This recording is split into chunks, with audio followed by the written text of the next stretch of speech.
Bonjour à tous, bonjour chers auditeurs, télé-auditeurs de la 96.3 FM For You Radio. C'est votre programme, le Grand Talk, sur votre média panafricain, la radio panafricaine. C'est toujours un réel plaisir. C'est la première sortie de cette semaine et nous acheminons comme ça, sans qu'on s'en rende compte, vers la fin de l'année. Il reste quoi 9 jours. 8. 8. Non, un peu plus de peut-être 10 jours par là, parce que l'année finit Nous souvent sommes le 30, le 22, le 20. Le 31, l'année finit le 31, décembre. 31 décembre. Donc, il reste quoi? Il reste en principe 2 jours, Ouais. 9 jours. 9 jours. Les calculs. Oui, Calcul mental. Oh, c'était pas, Calcul c'était pas, mental. c'était pas trop mon dada. Franchement. Oui, oui. Bonjour Fon Noira. Bonjour Siken Doumbé, bonjour également l'ensemble de nos télé-auditeurs. Et bien sûr, bonjour Nguini. Bonjour à vous, c'est Kendombe, très bon début de semaine. Bonjour à tous ceux qui nous suivent à l'instant sur les ondes à 96.3 FM et également sur les principales plateformes numériques du Go For You Média Africa. Tout à fait, merci beaucoup d'être là.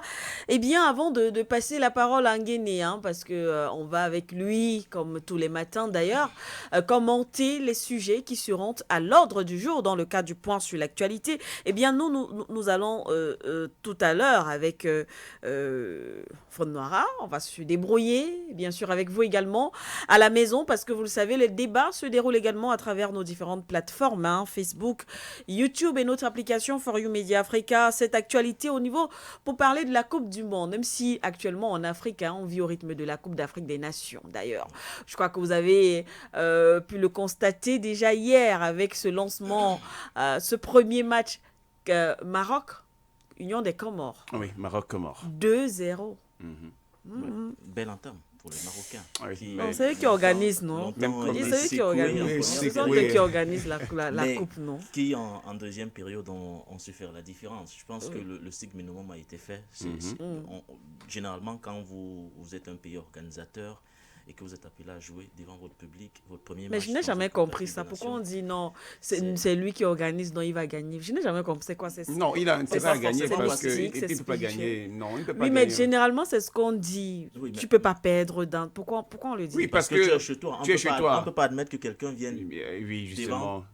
ta femme, tes enfants, T'humilier. tes parents, t'humilier, de cette façon, repartir avec le Donc, trophée. pour qu'il parvienne à le faire, il faut qu'il t'attache. Même publiquement, on dit que pour que quelqu'un vienne le faire, Même voler si dans c'est ta maison, mystiquement. il faut qu'il t'attache en fait. Mais quand même, pour le cas du Maroc, Oui. je pense qu'ils sont de plus en plus nombreux à dire que le Maroc est le favori, le Ah bon? grandissime favori de cette Coupe Ok. d'Afrique des Oui. Nations, parce que sur le plan continental, c'est une nation qui, contrairement à toutes les autres, arrive Oui. quand même avec un certain nombre de certitudes. N'oublions pas que le Maroc, dont nous parlons, est demi-finaliste de la Coupe du Monde. Oui, de quand football. même. C'était en Même si 2022. la dernière canne. Oui, mais c'est oui, la non, prestation. je voudrais Oui, souligner en que en même parlant ça, de la avec une prestation équipe aussi. africaine n'a eu Oui. à faire sur, elle est meilleure quand même. Ouais. Donc, c'est une équipe qui, Hier, depuis c'était le- cet épisode-là, a quand même réussi à se consolider, à former un noyau de plus en plus solide, même si sur le plan continental, le dernier trophée remonte à 1976.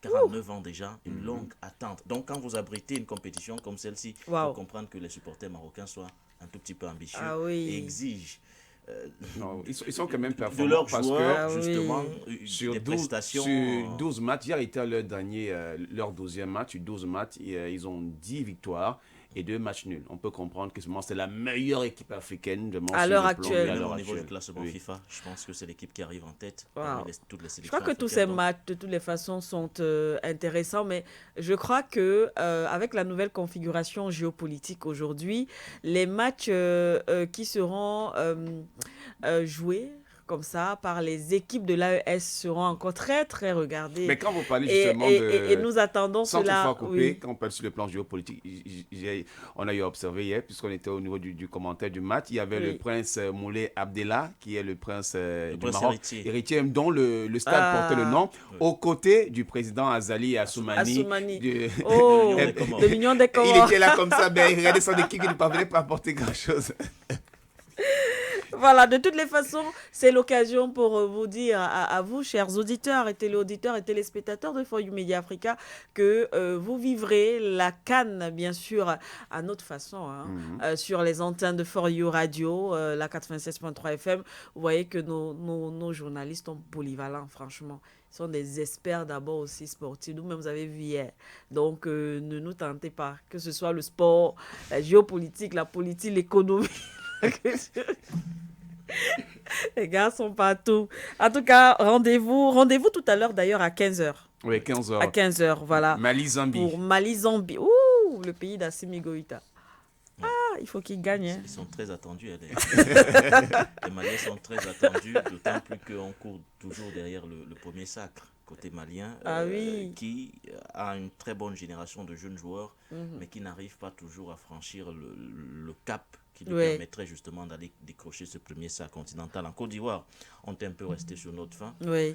Parce qu'on avait vécu un quart de finale historique entre le Mali et la Côte d'Ivoire, c'est vrai. Le Mali avait longtemps mené dans ce match avant de se faire rattraper dans le temps additionnel pratiquement et de perdre le match dans les prolongations. Donc ça a laissé un goût amer au peuple malien, un goût d'inachevé. Dans la foulée, on a changé d'entraîneur. Tom Saint-Fit est arrivé et aujourd'hui, on a l'impression que voilà, on part à nouveau à la quête certainement de ce trophée avec beaucoup plus d'assurance et on espère que ça va bien se passer. Et maintenant, je pense que côté malien, c'est un match très capital. Pourquoi? Parce que le Mali se retrouve dans le groupe du pays organisateur qui est le Maroc.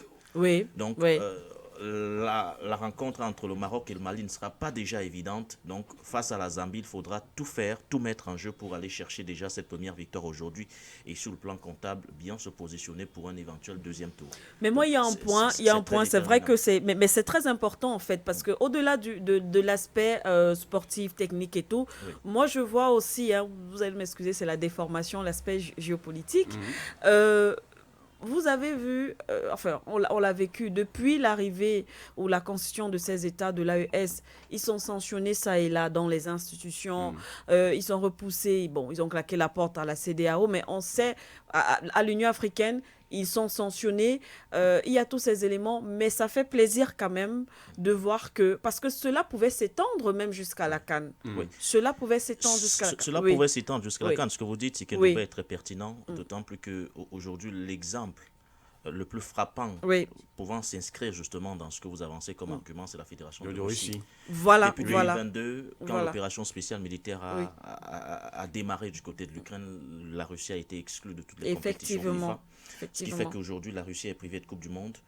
Et c'est une sanction qui va même au-delà du football, parce que même au niveau de l'athlétisme, les athlètes russes n'ont pas le droit de participer aux compétitions majeures organisées justement par l'organe de l'athlétisme qui s'occupe justement de toutes ces compétitions. Donc, cela aurait été le cas justement pour le Mali. C'est ça. Après le coup d'État du côté, du moins après justement ce coup de révolution, mais il faut dire que les règles de la Confédération africaine de football sont bien différentes. Et on essaie justement de dissocier cet aspect politique-là à l'aspect sportif, même si on a l'impression que parfois il y a un double standard. Surtout avec les dernières actualités. Certainement, nous dirons un mot là-dessus, mais ce qui est sûr et certain, c'est que le Mali, effectivement, sur le plan sportif, footballistique, ça fait plaisir quand même que les Africains, qu'on se retrouve comme ça entre nous. Sur les 3 pays qui forment aujourd'hui la Confédération, on a 2 qui ont réussi à décrocher. Le Mali et le Burkina Faso, voilà. Qui prendront part à cette Coupe d'Afrique. Ça fait vraiment plaisir. Le Niger n'y est pas, mais on imagine que dans les rues de Niamey, partout aujourd'hui, tout le monde sera en phase avec les aigles du Mali. Et surtout que les chefs d'État doivent se rencontrer dès ce jour du côté de Bamako. En plus. Et ça prouve aussi effectivement que les États de l'AES, comme ils l'ont d'ailleurs toujours dit, hein, les dirigeants, ils restent ouverts. Ils n'ont pas, eux-mêmes, ils ne se sont pas retirés. Donc, ils veulent être avec leurs frères, mais forcément sous certaines conditions, comme ils l'ont toujours dit. Donc, ça fait plaisir. En tout cas, on reviendra certainement sur ce point. Mais on va parler de la Coupe du Monde tout à l'heure. Et effectivement, d'ailleurs, les supporters de la Côte d'Ivoire et du Sénégal pourraient ne pas assister ou alors soutenir leurs équipes du côté des États-Unis lors de la Coupe du Monde Pourquoi? Parce que le président américain Donald Trump a décidé de suspendre les visas pour ces États. Voilà, je crois que c'est bien ça. De toutes les Le façons, nouveau travel ban de Donald Trump, voilà. cette fois Donc, qui cible certains qui pays. Du cible moins, la certains. liste est tout simplement rallongée. Puisque... Oui, la liste, oui, ça c'est vrai. Mais spécifiquement, voilà. Effectivement, il y a des États où c'est carrément, on parle d'une suspension carrément totale. Il y a d'autres, on durcit simplement les mesures d'obtention de visa. On en parlera bien sûr tout à l'heure et puis on sortira avec l'actualité en Guinée-Bissau. Tout à l'heure, le matin, on en parlait encore d'ailleurs. Le pays menace de claquer la porte à la CEDEAO et bien sûr à la CPLP. Mais avant de revenir sur ces différentes actualités, bien évidemment, une fois de plus, Guinée. Alors, ce soir, le menu. Le menu, je pense que le sujet autour de la CEDEAO qui menace de claquer la porte a un lien direct, ça c'est une petite analyse que j'ai eu à faire avant d'entrer dans ce studio, un lien direct avec la mission qui a été dépêchée hier de toute urgence du côté de Bissau par le président Bassirou Diomaye Diakhar Faye, aux côtés justement du président de la transition et du président du haut commandement militaire du côté de la Guinée-Bissau. On a retrouvé le ministre sénégalais des Affaires étrangères, Cheikh Niang, aux côtés également du ministre sénégalais de la Défense, effectivement, Biram Diop.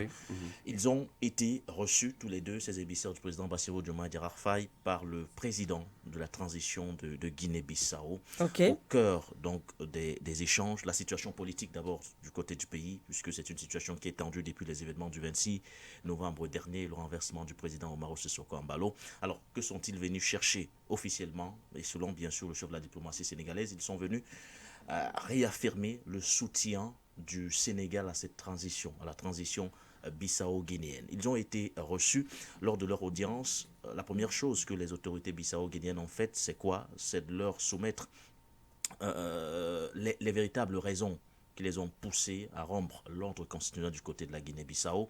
Il y en a deux parlant de ces raisons. Tout d'abord, il y avait ce soupçon de chaos qui pesait sur l'État bissau-guinéen. Les militaires ont parlé d'une tentative de coup d'État qui était en préparation. Et c'est l'un des arguments qui les a donc poussés à interrompre le processus électoral qui était en cours et qui donnait d'ailleurs le président Umaro Sissoco Embaló vainqueur dans le premier tour. La deuxième raison, c'est qu'ils disent qu'il y avait justement, ils ont découvert un trafic de drogue qui se faisait de plus en plus ressentir et qui menaçait les institutions de l'État. Donc il fallait se lancer dans une... Oui, il fallait non seulement on dit quoi? Court-circuiter, voilà, merci.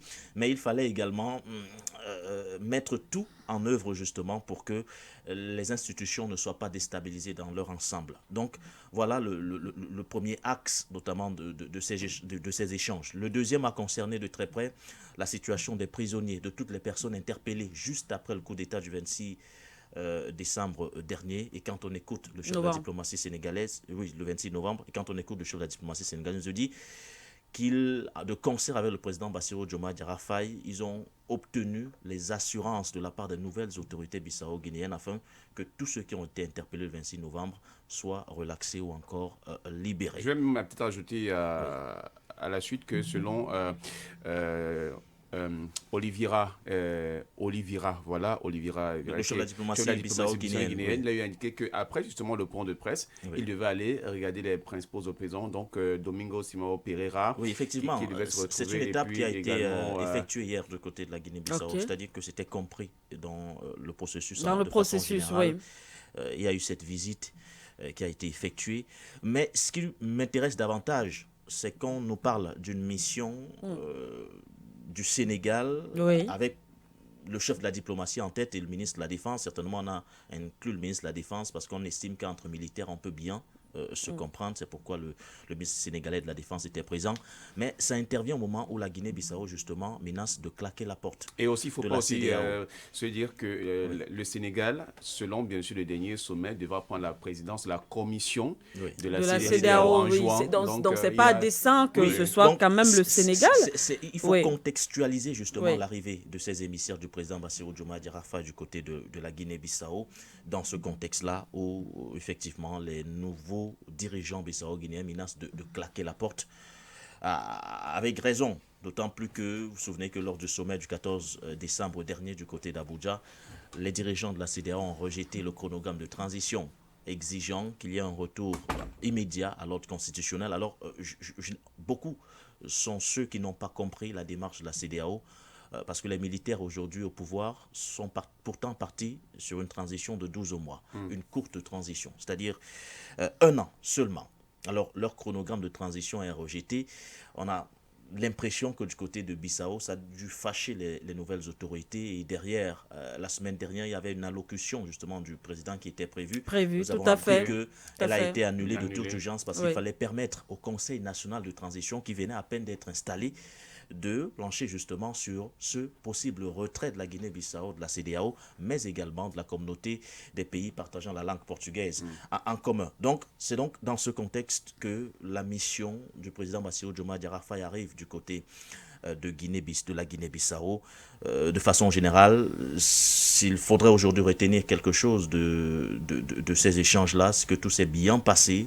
La délégation sénégalaise a reçu les assurances nécessaires quant à la bonne conduite justement de cette transition du côté sénégalais. On réaffirme son soutien à ce processus de transition qui est aujourd'hui en cours, mais la question centrale reste là. Que vaut justement ce soutien apporté au président Horta par le président Bassirou Diomaye Diakhar Faye? Est-ce que cela peut dissuader d'une façon ou d'une autre les nouvelles autorités qui, dans leur tête déjà, pensent à claquer la porte justement de la CEDEAO? Mais est-ce qu'on peut parler de soutien? Tous les enjeux aujourd'hui. Est-ce qu'on doit parler de soutien, ou alors est-ce que le Sénégal est tout simplement dans son rôle oui, en tant que président de la commission de la CEDEAO aussi? Je parle beaucoup de soutien. Je parle beaucoup de soutien parce que le chef de la diplomatie l'a également réitéré quand on l'écoute. Il a parlé de la solidarité beaucoup plus. Une solidarité agissante vis-à-vis justement des pays de la sous-région de façon générale. Mais je me dis que compte tenu justement de l'évolution du contexte politique aujourd'hui en Afrique de l'Ouest, voir la CEDEAO, ou du moins voir la Guinée-Bissau sortir de la CEDEAO serait l'hécatombe, voire une catastrophe très difficile à avaler. D'autant plus que du côté du Bénin, c'est pas trop la sérénité ces derniers mois. Donc, je pense que là, c'est pratiquement la survie même de cette organisation sous-régionale qui se joue avec le contexte bissau-guinéen. Et n'oublions pas également qu'à peine arrivé à la tête de l'État bissau-guinéen, ce même président, du moins sénégalais, à la tête de l'État sénégalais, le président Bassirou Diomaye Diakhar Faye avait également été mandaté par ses pairs de la CEDEAO pour qu'il engage des discussions avec les dirigeants de l'AES. Parce qu'on était convaincus au niveau de l'organisation sous-régionale que malgré le retrait acté, on pouvait quand même convaincre les trois présidents de revenir au sein de la CEDEAO. Il a mené ce travail de médiation. C'est pourquoi aujourd'hui, moi je ne doute pas sur le fait que du côté de Bissau, il soit toujours dans cette démarche-là, celle qui vise justement peut-être à convaincre ses homologues Bissau, du moins son homologue bissau-guinéen, à ne pas claquer la porte, mais surtout à pérenniser ces valeurs de solidarité qui pourraient redonner un second souffle à la CEDEAO. Du soutien a aussi dit que le Sénégal et la Guinée-Bissau ont quand même de très bons rapports sur le plan bilatéral parce qu'il y a la situation de la Casamance qui est toujours là et qui gère entre les deux pays. Donc, le premier pays, d'ailleurs, si vraiment il veut avoir un côté fraternel, c'est automatiquement le Sénégal. On a vu comment le Sénégal a pris presque à bras le corps la situation depuis le changement politique du 26 novembre, avant même que la CEDEAO ne pense justement à réagir. Donc, je pense que le Sénégal a aussi tout intérêt à ce que, avec la Guinée-Bissau, il y ait de très bons rapports. Maintenant, est-ce que c'est déjà le travail de la commission de la CEDEAO qui est déjà engagée pour cela? Parce que le Sénégal entend faire peut-être mieux, parce que nous savons clairement que même si le gouvernement sénégalais, ça a réussi pour le moment à aller entre le président et son premier ministre, mais on connaît clairement la position du premier ministre vis-à-vis de la CEDEAO. Vraiment, il n'est pas du tout d'accord avec la CEDEAO. Mais là, c'est un débat interne aujourd'hui. Non, j'ai dit qu'on connaît. C'est pas dit que... Justement, ça c'est en interne. Mais permettez-moi de vous dire que le Premier ministre ne peut pas aller à l'encontre. Non, il ne peut pas aller à l'encontre. Parce que là, c'est un débat. Vous voyez que c'est très délicat quand même. Ça revient. Oui, mais lorsque Fon Noira le relève, c'est parce que, effectivement, c'est vrai que c'est un débat en interne, mais cela a un impact sur les décisions que peut prendre justement le président de la République du Sénégal. Vous savez aujourd'hui que ça crée même à l'heure actuelle une friction C'est-à-dire, contrairement à ce que... C'est vrai qu'on nous dit que, voilà, les deux dirigeants, mais nous savons ce qui est en train de se passer réellement du côté du Sénégal, entre le président de la République et le Premier ministre. Le Premier ministre qui accuse, justement, et d'ailleurs, on a vu la réaction du Premier ministre lorsque... Il était au Parlement. Voilà. Et lorsque le président Oumaro Sissoko, d'ailleurs, le président Oumaro devait mettre un peu plus de temps du côté du Sénégal. Mais la réaction du Premier ministre a fait en sorte que M. Oumaro, raccourcisse... Au-delà de tout ce qu'on va dire, permettez-moi, Sikindoumbé, je vais être un peu dur vis-à-vis du Premier ministre Ousmane Sonko. Et écoutez, on ne va pas, je vais dire quoi, couper les ponts avec la Guinée-Bissau sur, entre guillemets, les caprices d'un Premier ministre. Vous pensez que ce sont des caprices? Je pense que c'est surtout un ego surdimensionné. Je peux comprendre. Lui, il défend une idéologie panafricaniste. On peut appeler ça comme on veut. On peut dire idéologie et bien d'autres. Croyez-moi, si on veut s'aligner justement sur cette idéologie, que le Sénégal sorte de la CEDEAO. Pour l'instant, ce n'est pas le cas. Le Sénégal est un membre par entière justement de l'organisation sous-régionale. Et le Sénégal n'est pas n'importe quel pays au sein de l'organisation sous-régionale. Je voudrais également vous dire... Je vous parle... Attendez s'il vous plaît. Oui, vous allez revenir certainement à Fond Noir parce que vous allez me couper dans mon élan. Alors, je parlais des caprices d'un Premier ministre. On ne va pas mettre un terme à une relation de plusieurs décennies avec la Guinée-Bissau juste parce que le Premier ministre...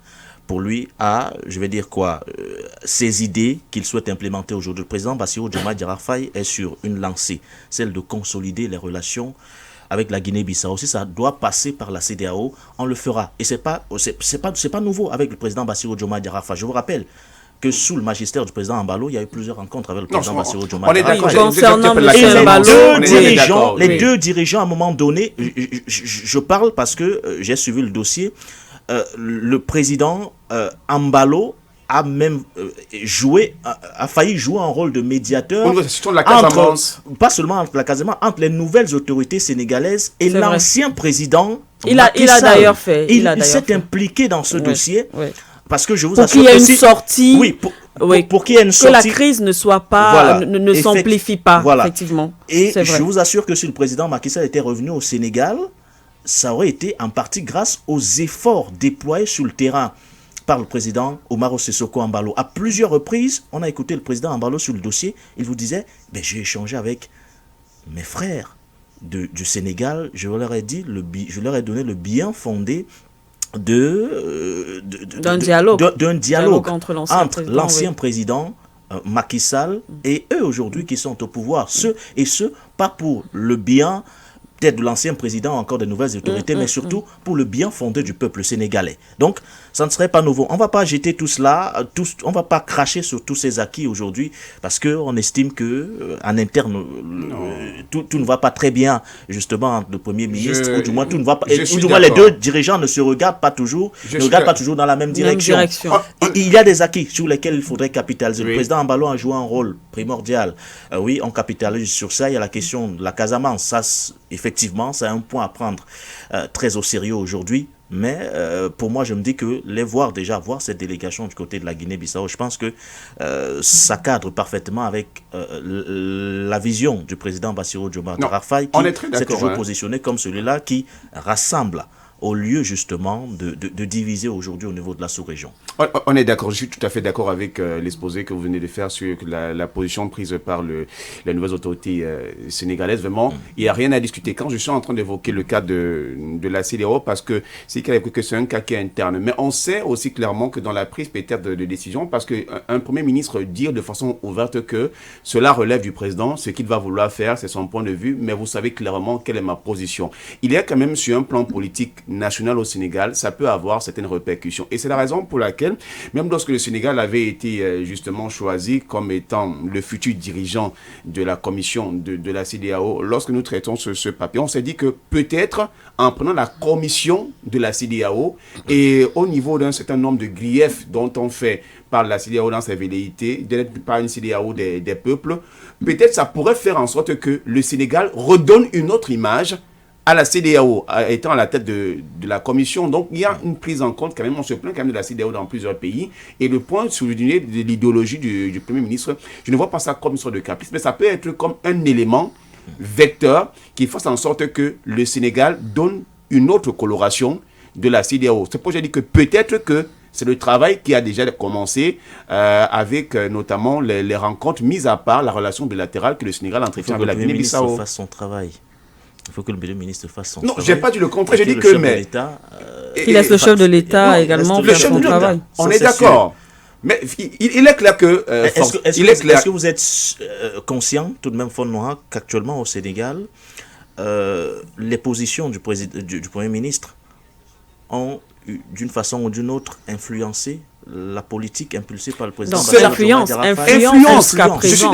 C'est pourquoi je suis parce que vous ne pouvez pas me dire il y a même des révoltes, le président Bassirou Diomaye Faye, à l'issue d'une réunion en visioconférence avec ses homologues de la CEDEAO, décide, prend sur lui d'accueillir le président Umaro Sissoco Embalo qui vient d'être renversé du côté de la Guinée-Bissau, parce que quand ça arrive, généralement dans ces cas-là, c'est l'intégrité physique d'un chef de l'État qui est souvent engagé. Alors, le dirigeant sénégalais, le président, prend sur lui d'accueillir le président Embalo. Alors, qu'est-ce qui se passe? Un jour plus tard, vous avez à l'Assemblée un Premier ministre qui, lui, dans son discours, va clairement à l'encontre d'une décision qui a été prise par le chef de l'État. Et qu'est-ce qui se passe dans les heures qui suivent? Le président Embalo n'est plus au Sénégal. On vous annonce qu'il est déjà du côté du Congo. C'est la raison pour laquelle je vous ai dit que c'est un problème qui est interne. C'est pour vous dire que c'est interne. Oui, mais il y a une influence, il y a un impact, tout à fait. Il y a malheureusement un impact quand on relève. Il y a un impact. Et on le voit d'ailleurs à travers les sorties même des Sénégalais, certains qui appellent, malheureusement, et qui disent que M. Diomaye, et là je crois qu'un téléspectateur, on l'a sanctionné d'ailleurs parce qu'il a appelé pour dire M. Diomaye ne va pas terminer son mandat tant qu'il est contre le Premier ministre Ousmane Sonko. Ça, c'est des réactions. Et pour ajouter autre chose, le Premier ministre peut pas encourager. Personne ne pourra m'empêcher d'être candidat à une élection ça, il a dit, oui. Ça... on ne peut rien dire contre des ambitions personnelles du Premier ministre, mais là, quand même... Affaire Sonko, c'est compliqué. En interne, voilà, c'est vraiment compliqué. Voilà. C'est très, très compliqué. Donc, c'était ce qu'on pouvait dire d'ailleurs sur ce sujet d'accueil qui nous a pris plus de temps que prévu. Alors, le deuxième sujet que nous allons aborder ce soir concerne de près les pays de l'AES. C'est vrai qu'on parlait justement de ce sommet ordinaire qui se tient actuellement du côté de Bamako, avec d'ailleurs une première rencontre ce 22 entre les ministres des trois pays avant les dirigeants eux-mêmes. Oui. Alors, samedi dernier, le président en exercice de la Confédération a inauguré, ou du moins a lancé la force unifiée de la CEDEAO. C'est dans le cadre de la lutte contre les groupes armés terroristes. On parle quand même d'une avancée, ou d'une étape de la CEDEAO ou bien de l'AES. De l'AES, pardon, force unifiée de l'AES, composée de 5000 hommes au départ. C'est un acte majeur qui vient d'être posé. Le projet était sur la table depuis plusieurs mois. Là, parler de l'opérationnalisation de cette force unifiée de l'AES. Beaucoup estiment qu'aujourd'hui, cela représente clairement un espoir dans cette lutte acharnée contre les groupes armés terroristes, d'autant plus que les trois pays font face justement à de nombreux défis sécuritaires aujourd'hui. Au-delà de tout cela, ça symbolise avant tout cette union, cette unité, l'essence même de cette confédération qui voudrait qu'on se mette ensemble quand on a à faire face à des défis communs. Donc la force conjointe, du moins la force unifiée, est désormais opérationnelle. Il ne reste donc plus qu'à scruter de très près les premiers résultats qui seront forcément engrangés moi je vous dis sur le terrain. Il y a déjà eu les premiers résultats, parce qu'il y avait eu 2 opérations qui avaient déjà été faites au niveau de la cette frontière. Force unifiée et qui ont eu apporté d'ailleurs des résultats. Je crois que c'est ce qui a encore davantage motivé à ce qu'on aille justement à la matérialisation complète de la force unifiée. Et je vais dire sur ce coup-là que l'AES a pris l'avance même sur la CEDEAO quand nous parlons de la concurrence de la semaine dernière, parce que si la CEDEAO n'a pas encore réussi à avoir sa force conjointe dont elle disait. Par contre, chez l'AES, quand on regarde même les images, toutes les équipes tactiques aériennes, même sur le terrain, elles sont déjà, tout est au complet. Et on a même eu à nommer même un haut gradé, un général de brigade. Il s'agit du général Daouda Traoré, qui est donc à la tête de cette force unifiée du Niger. De l'AES. Il faut dire que dans son discours, le président malien, Assimi Goïta, a rappelé que depuis la déclaration de Niamey le 6 juillet 2024, les armées des trois pays ont mené des opérations conjointes majeures, notamment Iroko 1 et Iroko 2, ayant permis notamment la neutralisation de plusieurs chefs terroristes, la destruction de sanctuaires criminels grâce notamment au partage de renseignements et à la mutualisation des efforts face à l'évolution donc des modes opératoires des groupes armés terroristes. Le président Goïta insiste sur la nécessité d'une anticipation stratégique permanente. Il a également évoqué notamment les menaces multiformes pesant sur les États du Sahel, terrorisme, économie informationnelle. La Confédération a dans la foulée également créé une télévision et une radio, voire une presse écrite, AES, pour renforcer sa souveraineté informationnelle. Donc, il y a des pas significatifs qui sont donc posés. C'est intéressant. Très intéressant. Vous savez que la guerre que ces trois pays aujourd'hui mènent n'est pas que militaire, elle est également informationnelle. Quand on annonce la mise sur pied justement d'une chaîne de télévision, d'une station radio, encore d'une presse la radio, écrite. quand on parle de la radio, on voit que l'ancienne fréquence de RFI, 94, qui a été c'est bien de le rappeler, à Dandé Liptako. Donc, Ouais. ça démontre clairement que les gars, ils sont sur une autre route. Voilà. Donc, voilà les deux principales articulations de l'émission du Point sur l'actualité. Le point sur l'actualité de ce soir. Voilà donc les deux sujets qui seront à l'ordre du jour, chers téléspectateurs, téléauditeurs et auditeurs de For You Media Africa. Guéné, je souhaite que vous restiez quelques minutes encore avec nous. Voilà, parce que nous aussi longtemps que vous le faites. Voilà, parce qu'en fait, il y a ce point en ce qui concerne la Coupe du Monde, pour en parler avec vous également et bien sûr avec Fond Noir.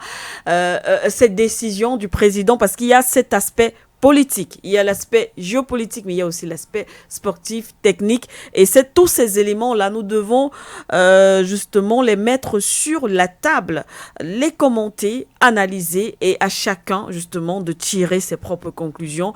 Mais nous allons le faire de manière froide parce que c'est important aussi de poser les problèmes et voilà, de tirer nos propres conclusions et ce de manière très très froide. Alors, la Coupe du Monde, les supporters, on a précisé du Sénégal et de la Côte d'Ivoire pourront être privés l'affiche de participation parce qu'ils ne seront pas autorisés à fouler le sol américain. Est-ce que avec le concours de Nkele à la mise en ordre, est-ce qu'on peut avoir l'élément qui va nous permettre de planter le décor? Le décret intitulé « L'affiche fait à rêver ». Elle vire aujourd'hui au casse-tête diplomatique. Les lions de la Teranga et les éléphants de Côte d'Ivoire fouleront bien la pelouse américaine l'été prochain, mais ils pourraient le faire dans des stades sans leurs plus fervents supporters. Le décret intitulé « Protéger la sécurité des États-Unis », signé ce mardi par Donald Trump, suspend l'octroi de visas touristiques pour les ressortissants de Dakar et d'Abidjan. Pour la Maison-Blanche, l'argument est purement comptable. Les taux de dépassement de visa overstay sont jugés trop élevés. Pour les observateurs du panafricanisme, le symbole est désastreux. Alors que le Sénégal est souvent cité comme un modèle de stabilité démocratique, le voilà placé sur la liste noire aux côtés de l'Iran et d'Haïti. Cette décision crée un paradoxe saisissant. Il y a quelques jours seulement, Gianni Infantino remettait à Donald Trump le prix de la paix de la FIFA, saluant un leader qui rassemble les gens. Aujourd'hui, cette unité de vol en éclat. Sur le continent, la colère gronde. À Dakar, on parle de mépris. À Abidjan, de politique de 2 poids 2 mesures. Seule lueur d'espoir pour les fans, le format multi-pays de la compétition. En jouant un match à Toronto, au Canada, les supporters ivoiriens et sénégalais pourront éviter la frontière américaine pour au moins une rencontre, une soupape de sécurité géographique qui souligne l'isolement diplomatique croissant de Washington sur le dossier migratoire. Derrière le sport donc, c'est bien la vision de l'Amérique d'abord qui s'entrechoque avec les aspirations d'une Afrique qui réclame plus de respect sur la scène internationale. La FIFA piégée entre ses engagements d'accessibilité universelle et sa proximité affichée avec le 47e président américain n'a pour l'heure pas réagi officiellement.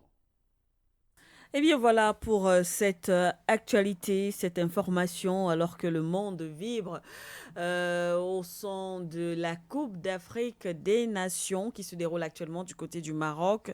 La Coupe du Monde se prépare. Les États africains, certains pays africains sont bien sûr, certaines équipes sont qualifiées, mais il sera difficile. On ne sait pas si les populations, les ressortissants de ces États africains pourront soutenir leurs équipes, à l'instar du Sénégal et bien sûr de la Côte d'Ivoire. Je vais peut-être commencer par vous, Fonnoira, puisque vous avez traité justement de ce sujet. Vous avez terminé d'ailleurs votre reportage par quoi? L'Amérique d'abord, c'est bien ça. Oui, Oui.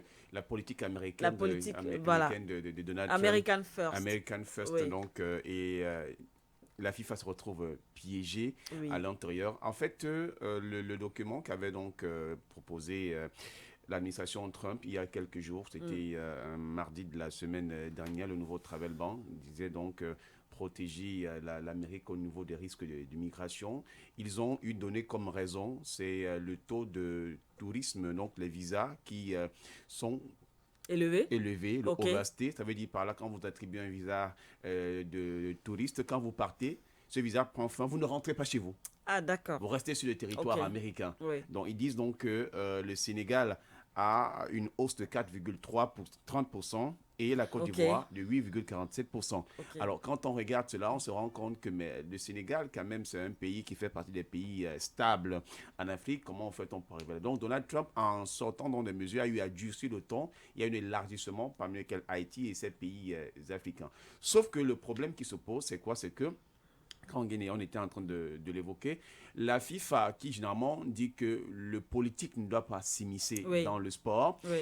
se retrouve là en train plutôt de céder la place au niveau du politique. Pourquoi? Parce que dès lors qu'un pays est en charge de l'organisation d'une compétition, les règles en principe changent. On a vu que même le cas du Qatar, qui est beaucoup plus strict étant un pays majoritairement conservateur, a donné la possibilité C'est vrai. au pays de pouvoir y aller. Oui. On n'a pas eu à dire que risque de ceci, risque de cela. Mais Donald Trump, avec sa politique, a donc eu à muscler le jeu. Or, dans cette ouverture où les pays africains devaient aller, notamment le Sénégal et la Côte d'Ivoire, oui. qui n'auront pas leurs supporters, on se rend compte que avant justement cette décision, le président de la FIFA, Gianni Infantino, avait remis un prix justement de rassembleur d'ouverture au président Trump pour montrer justement la grandeur. Est-ce qu'il s'agissait là justement tout simplement d'un aspect marketing sur le plan politique pour indiquer que c'est le grand homme American First, ou encore est-ce qu'il prenait réellement en compte les règles du football? Sauf que sur le plan géopolitique, ça pose un énorme problème aujourd'hui. Il a dit ouverture et Donald Trump est comme la personne qui se tire lui-même la balle de son propre pied. Pourquoi? Parce que il fait le contraire en réalité de ce qui se fait. Et pour ceux qui sont donc des Africains de manière très claire, ne sont pas du tout d'accord de cette action. Ils estiment que vraiment la politique menée par les États-Unis n'est pas une politique qui respecte notamment d'abord les règles du football, mais plus encore les pays africains qui, on voit ces derniers temps-ci, il y a beaucoup plus de conflits. États-Unis avec l'Afrique du Sud. Récemment encore, on voyait le Gabon qui avait aussi tenté de durcir le ton au niveau de la réciprocité des visas. Donc, c'est devenu un peu difficile aujourd'hui et ça devient donc, comme on dit, qu'on a besoin de vos talents pour venir faire engager de l'argent pour la Coupe du Monde, mais on n'a pas besoin de vos supporters. Mais moi, ce que je veux savoir, c'est est-ce qu'il n'y a que la Côte d'Ivoire et le Sénégal qui sont qualifiés en tant qu'équipe africaine lors de cette Non, Coupe ils du Monde? ne sont pas les seuls. Ils ne sont pas les seuls, mais nous savons qu'il n'y a pas qu'il y a plusieurs États africains, justement, qui sont concernés par cette restriction du président américain Donald Trump. Pourquoi seulement les supporters? Le problème, c'est qu'on met en avant, justement, les chiffres, cet aspect chiffre que je viens de présenter. Ok, je crois que là c'est compréhensible. Par exemple, du Sénégal, parce que on a parlé du Sénégal. On a parlé du Sénégal, Sénégal, la Côte d'Ivoire. Sénégal, Côte d'Ivoire, oui. Écoutez, moi je vais peut-être prendre tout le monde à contre-pied. Je ne sais pas, franchement, pourquoi on fait un procès aujourd'hui à Donald Trump. Ce qui fait problème ici, c'est que ce nouveau travel ban interviennent dans un contexte particulier sur la préparation de la Coupe du Monde de football. Cette décision aurait été prise en 2027, qu'il n'y aurait pas eu débat aujourd'hui autour des supporters ivoiriens ou encore sénégalais qui pourraient être privés de Coupe du Monde de football. Alors, quel est le procès qu'on peut bien faire Donald Trump? Ben, je vois pas le procès qu'on pourrait lui faire aujourd'hui. Je pense qu'on peut lui faire un procès. Donald Trump, vous avez donné les signaux de ce que serait son mandat une fois qu'il serait de retour à la Maison-Blanche. Donald Trump, avant de prendre le pouvoir, vous a dit « Je vais durcir ma politique migratoire ». Au-delà de ce que vous avez relevé tout à l'heure, Fonnoha, revenant bien sûr sur les restrictions de visa et autres, s'il y a certains pays qui sont concernés, dans cette liste. Les pays du Sahel, par exemple, sont concernés. Les pays du Sahel sont concernés, effectivement. Le Burkina Faso, ils sont concernés. Des pays comme le Soudan, l'Érythrée, certains pays sont concernés. Vous savez ce que l'administration Trump avance comme argument? La situation sécuritaire. Et l'administration Trump vous dit, parfois, tout ce qui arrive aux États-Unis, c'est-à-dire que l'administration ne dispose pas toujours d'informations complètes autour de tout ce qui arrive. Faisant allusion au cas récent de la Somalie. Faisant allusion au cas de la Somalie. Il a été très dur. Parce qu'ils ont appelé les déchets. Des déchets. Et ce n'est pas nouveau. Pourquoi on se montre surpris aujourd'hui? Même lors de son premier mandat, je vous rappelle qu'il avait été très dur avec l'Afrique. Alors, pourquoi on fait un procès aujourd'hui au président américain en disant il est en train de restreindre l'entrée, il restreint les visas, ainsi de suite. Il vous avait donné, je vais dire quoi, un aperçu de ce que serait son mandat. Il vous a dit, moi je vais durcir ma politique migratoire. Elle ne concerne pas seulement les Américains, elle concerne également les Sud-Américains. Et ce qui est désolant dans tout ça, c'est que Ndombé, aux côtés bien sûr de tous les téléspectateurs ou encore les auditeurs, téléauditeurs qui nous suivent actuellement, c'est que certains pays africains, dans le cadre de l'implémentation de cette politique migratoire américaine, se positionne au premier rang en acceptant d'accueillir certains ressortissants d'autres pays expulsés des États-Unis qui sont parfois de nationalité sud-américaine, en contrepartie d'avantages pécuniaires conséquents. Et c'est ça qui désole davantage. Alors aujourd'hui, quand on nous parle de la Côte d'Ivoire, encore du Sénégal, moi je vous dirais, restez chez vous, tout simplement. Et j'ai une autre lecture, et ça me permet justement de faire un parallèle avec la Confédération africaine de football qui, selon son président, vient de prendre une décision majeure, celle de faire désormais jouer la Coupe d'Afrique des Nations tous les 4 ans au lieu de tous les 2 ans. Aux États-Unis, on parle d'une Coupe du Monde de football qui se joue tous les 4 ans. Là, Donald Trump vous dit, les supporters sénégalais ou encore les ressortissants sénégalais et autres ne pourront pas peut-être venir ici parce qu'il y a cette politique migratoire. Alors, vous avez sur le continent un président d'une confédération aussi importante que celle c'est-à-dire la Confédération africaine de football qui vous dit, notre Coupe d'Afrique des Nations qui nous est chère, dans notre culture, dans nos habitudes, ne se joue plus tous les 2 ans, mais désormais tous les 4 ans. Vous ne voyez pas le parallèle que je suis en train que je cherche à adresser pour tous ceux qui souhaitent aller du côté on se serait passé de cette Coupe du Monde. Mais au moins, sur le plan africain, on a nos propres compétitions qu'on aurait beaucoup plus valorisées parce que certains estiment que c'est plus facile pour moi de payer mon billet d'avion et d'aller du côté du Maroc suivre mon équipe jouer. Tout simplement, il n'y a pas de restriction de visa. Et certains pays africains sont engagés dans une logique de suppression justement de tous les frais liés au visa aujourd'hui. Donc le problème, ce n'est pas Donald Trump. Le problème, c'est avant tout nous, nos dirigeants, ceux qui nous dirigent sur le plan politique et même sur le plan sportif. Qui avons-nous à la tête de nos institutions? Aujourd'hui, on a Patrice Motsepe qui sort de nulle part. J'imagine qu'aujourd'hui... Est-ce qu'il sort de nulle part, M. Guéné? Non, est-ce qu'il sort de nulle part? C'est ce qu'on dit là. Il a quand même des faits, il a quand même des faits d'armes. Prenez quelqu'un qui n'a pas une parfaite maîtrise du football. Vous savez... Attendez. C'est parce que vous ne mesurez pas... Attendez, monsieur. Vous ne mesurez pas l'ampleur. a été le président de Mamelodi Sundowns en Afrique du Sud. Laissez-moi vous dire. Non, ne dites pas ça, c'est quand même le plus grand club de l'Afrique du Sud. Est-ce qu'il n'a pas de faits d'armes? Vous avez des faits d'armes, mais cela ne vous donne pas l'expérience nécessaire. Vous ne pouvez pas gérer le football africain comme vous le gérez actuellement en le reposant sur des intérêts occidentaux. Mais excusez-moi. Mais ne dites donc pas qu'il ne vient pas. Ce qui est là est suffisamment grave. Sa gestion, dites que sa gestion peut être calamiteuse. Clairement, si sa gestion est calamiteuse, ça veut dire quoi? Ça veut dire que le dirigeant que vous avez actuellement à la tête de votre confédération africaine de football n'est pas à la hauteur des enjeux. Excusez-moi d'être dur. Écoutez un peu. Je suis dur parce que, vous êtes dur. Croyez-moi, vous êtes dur. Ce qui se passe actuellement est suffisamment grave. Vous ne le voyez pas. Écoutez un peu. Vous ne voyez pas ce qui se passe. Écoutez vous faites une fixation parce que je me suis avancé à dire que Patrice Motsepe, franchement. Non, dites-moi. Non, c'est ce point-là que je vais pas. Quand vous venez de quelque part. Vous avez des états de service, vous avez des états il ne vient de nulle part.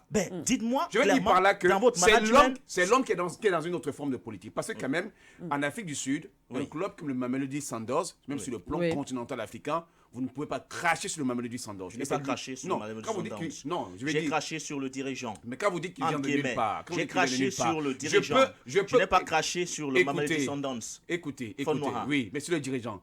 C'est lui qui gère le Mamelodi Sundowns depuis une dizaine d'années. Ce monsieur, Patrice Motsepe, d'accord. C'est lui le président du Mamelodi Sundowns. Je pense que le problème se situe au niveau du rapprochement qu'il y a entre l'actuel président de la CAF avec le président de la FIFA. Parce qu'il faut se L'actuel dire... président de la CAF avec le président de la Oui, FIFA. D'accord. c'est normal participe au que CP. oui, mais c'est normal qu'ils Tout à fait. travaillent ensemble. C'est pour lui dire Oui. qu'aujourd'hui, il y a une vision depuis bel nombre de lurettes que la FIFA a souhaité imposer. Parce que cette affaire de Coupe d'Afrique qui devait se jouer à 4 ans, ce n'est pas la première fois qu'on entend parler de ça. Oui. Mais il fallait tout simplement qu'on aille à acter cela. Donc, il fallait trouver une formule. Et je pense que la formule qu'on a eu à prendre, c'est pourquoi on est en train de dire qu'on a calculé le modèle occidental ou européen. Oui. Parce que l'Europe aujourd'hui, la Coupe d'Europe s'est toujours jouée tous les 4 ans. Ce qu'en Afrique, on avait refusé qu'on voulait avoir notre Coupe d'Afrique tous les 2 ans. Oui. Et on s'est rendu compte que ces derniers temps, au fur et à mesure, il y a eu un nombre croissant des équipes qui ont eu à augmenter. Et puis, on prend maintenant la Ligue des Nations pour un peu faire comme en Europe, où on va jouer presque une sorte de championnat. En fait, c'est un championnat africain qui va se jouer, où on n'a plus besoin de dire que non, c'est le Cameroun qui organise la Coupe d'Afrique, bien Oui. le Maroc, comme Il va c'est se le jouer cas. un peu dans oui, un peu plusieurs partout, États, on oui. peut jouer n'importe où. Je Oui. pense que c'est là où se situe en fait l'effet du problème. Mais sinon, au niveau de la gestion, en fait, le politique aujourd'hui est en train davantage de s'immiscer dans le football. Cela voudrait dire par là que même les règles du football qui nous ont souvent été présentées à partir de la FIFA ou bien de la CAF, ce n'est plus ce qui se vit aujourd'hui sur le terrain. La manière dont la FIFA et la CAF veulent souvent amener peut-être à dire que non, le politique ne doit pas s'immiscer au sein de la fédération, pratiquement c'est du faux qu'on est en train de voir aujourd'hui. Sinon, comment est-ce que un dirigeant, pour venir au cas du sujet que nous sommes en train de parler, peut amener à faire en sorte qu'on doit exclure des supporters des pays qui sont régulièrement qualifiés pour une compétition. Ça ne devrait pas se faire. Il n'a pas dit qu'on doit exclure Non, écoutez, les quand supporters. je Les le dis, supporters quand je sont- le dis, Non. Écoutez, Il moi, Ils faut... ne pourront pas avoir de visa. oui, mais Il a dit, il vous dit, vous, ressortissants de tel pays, je dis sur la politique. Maintenant, si dans cet échantillon-là, il y a des il a supporters... jugé de l'opportunité ben, pour le faire dans quel voilà. contexte? On sommes dans un contexte Dans quel coupe contexte, du comment? monde. Non, écoutez un peu, cher monsieur. Dans un contexte de Coupe du Monde. Oui. Il le sait parfaitement. Est-ce que c'est qu'il ne sait pas, monsieur Trump? Il Monsieur y Trump aura se beaucoup positionne de vraiment comme demandes le... quand même de visa Oui, tout à fait. l'occasion. Il s'est positionné. Oui. Et puis, ce qui pose un peu, quand je dis que le politique est rentré dans le domaine du sport, c'est que comment est-ce qu'un président de la FIFA, a dit que la FIFA est un peu comme l'ONU aujourd'hui, en ce qui concerne le sport, va remettre au président des États-Unis un prix mondial. Oui, bon, C'est ça c'est... Au niveau des politiques internationales, il y a des groupes de lobby qu'on ne maîtrise pas toujours. Parce que quand on parle de ce trophée, on parle surtout du trophée de la paix dans le sport, dans le football en particulier. Ça, c'est ce trophée qui a été remis au président américain. Maintenant, revenons sur notre football ici en Afrique. Parce que moi, j'ai dit, aux États-Unis, Donald Trump peut faire ce qu'il veut de son pays. Ben, c'est son pays, c'est normal. D'autant plus qu'on ne doit pas être surpris, on ne doit pas se montrer, on ne doit pas avoir l'air ahuri face justement à toutes les décisions qui sont prises par l'administration américaine. Je te parle de notre football ici en Afrique et surtout de la qualité des dirigeants que nous avons à notre niveau. Vous savez, vous êtes mieux introduits que moi dans la religion. C'est comme si on demandait aux fidèles catholiques qui sont conscients que tous les 25 décembre, ils vont célébrer Noël, que désormais, vous ne le ferez plus chaque année, vous le ferez une fois tous les 4 ans. Oui, ça vient d'où? Vous imaginez, Non, c'est une métaphore. Non, justement, je vais vous dire que c'est une métaphore. Je suis d'accord avec vous. Ça peut vous dire que voilà. si c'est le Vatican qui le dit aux fidèles catholiques, aller au bout. Laissez-moi aller au bout de ma pensée. Ils vont suivre. Si c'est le Vatican qui le dit. Laissez-moi aller au bout de ma pensée. Permettons. C'est-à-dire, vous leur sortez d'une routine habituel. Moi, je vais vous aider pour que vous pourquoi vous ne me pour laissez pas contextualiser mieux. Quand vous dites les fidèles catholiques, pourquoi vous ne ça laissez peut pas ressembler aux Africains du monde. Dites que les fidèles catholiques du Cameroun et que la conférence nationale épiscopale du Cameroun. Vous êtes bien placé. Vous êtes bien placé pour savoir que même sur la question de l'homosexualité, l'Église s'est retrouvée divisée. Des décisions prises au Vatican ne faisaient toujours pas l'unanimité. Vous êtes bien placé pour le savoir, monsieur. Vous êtes bien placé pour le savoir. Alors, de quoi parlez-vous alors actuellement? Moi, je vous parle de meilleure reformulation. Oui, mais c'est ce que je suis en train de vous dire. Une décision tombe. On vous dit, les fidèles qui, tous les 25 décembre, célèbrent la fête de Noël, ben ils le feront plus. Comment est-ce que ça va se passer? Ils le feront maintenant tous les 4 ans. Tout le monde ne sera pas d'accord, même si ça vient du pape. Est-ce que vous le savez? Alors, là, nous avons la Confédération africaine de football. Ben, laissez-moi vous dire qu'actuellement, l'ancien président Issa Hayatou doit forcément se retourner dans sa tombe. Parce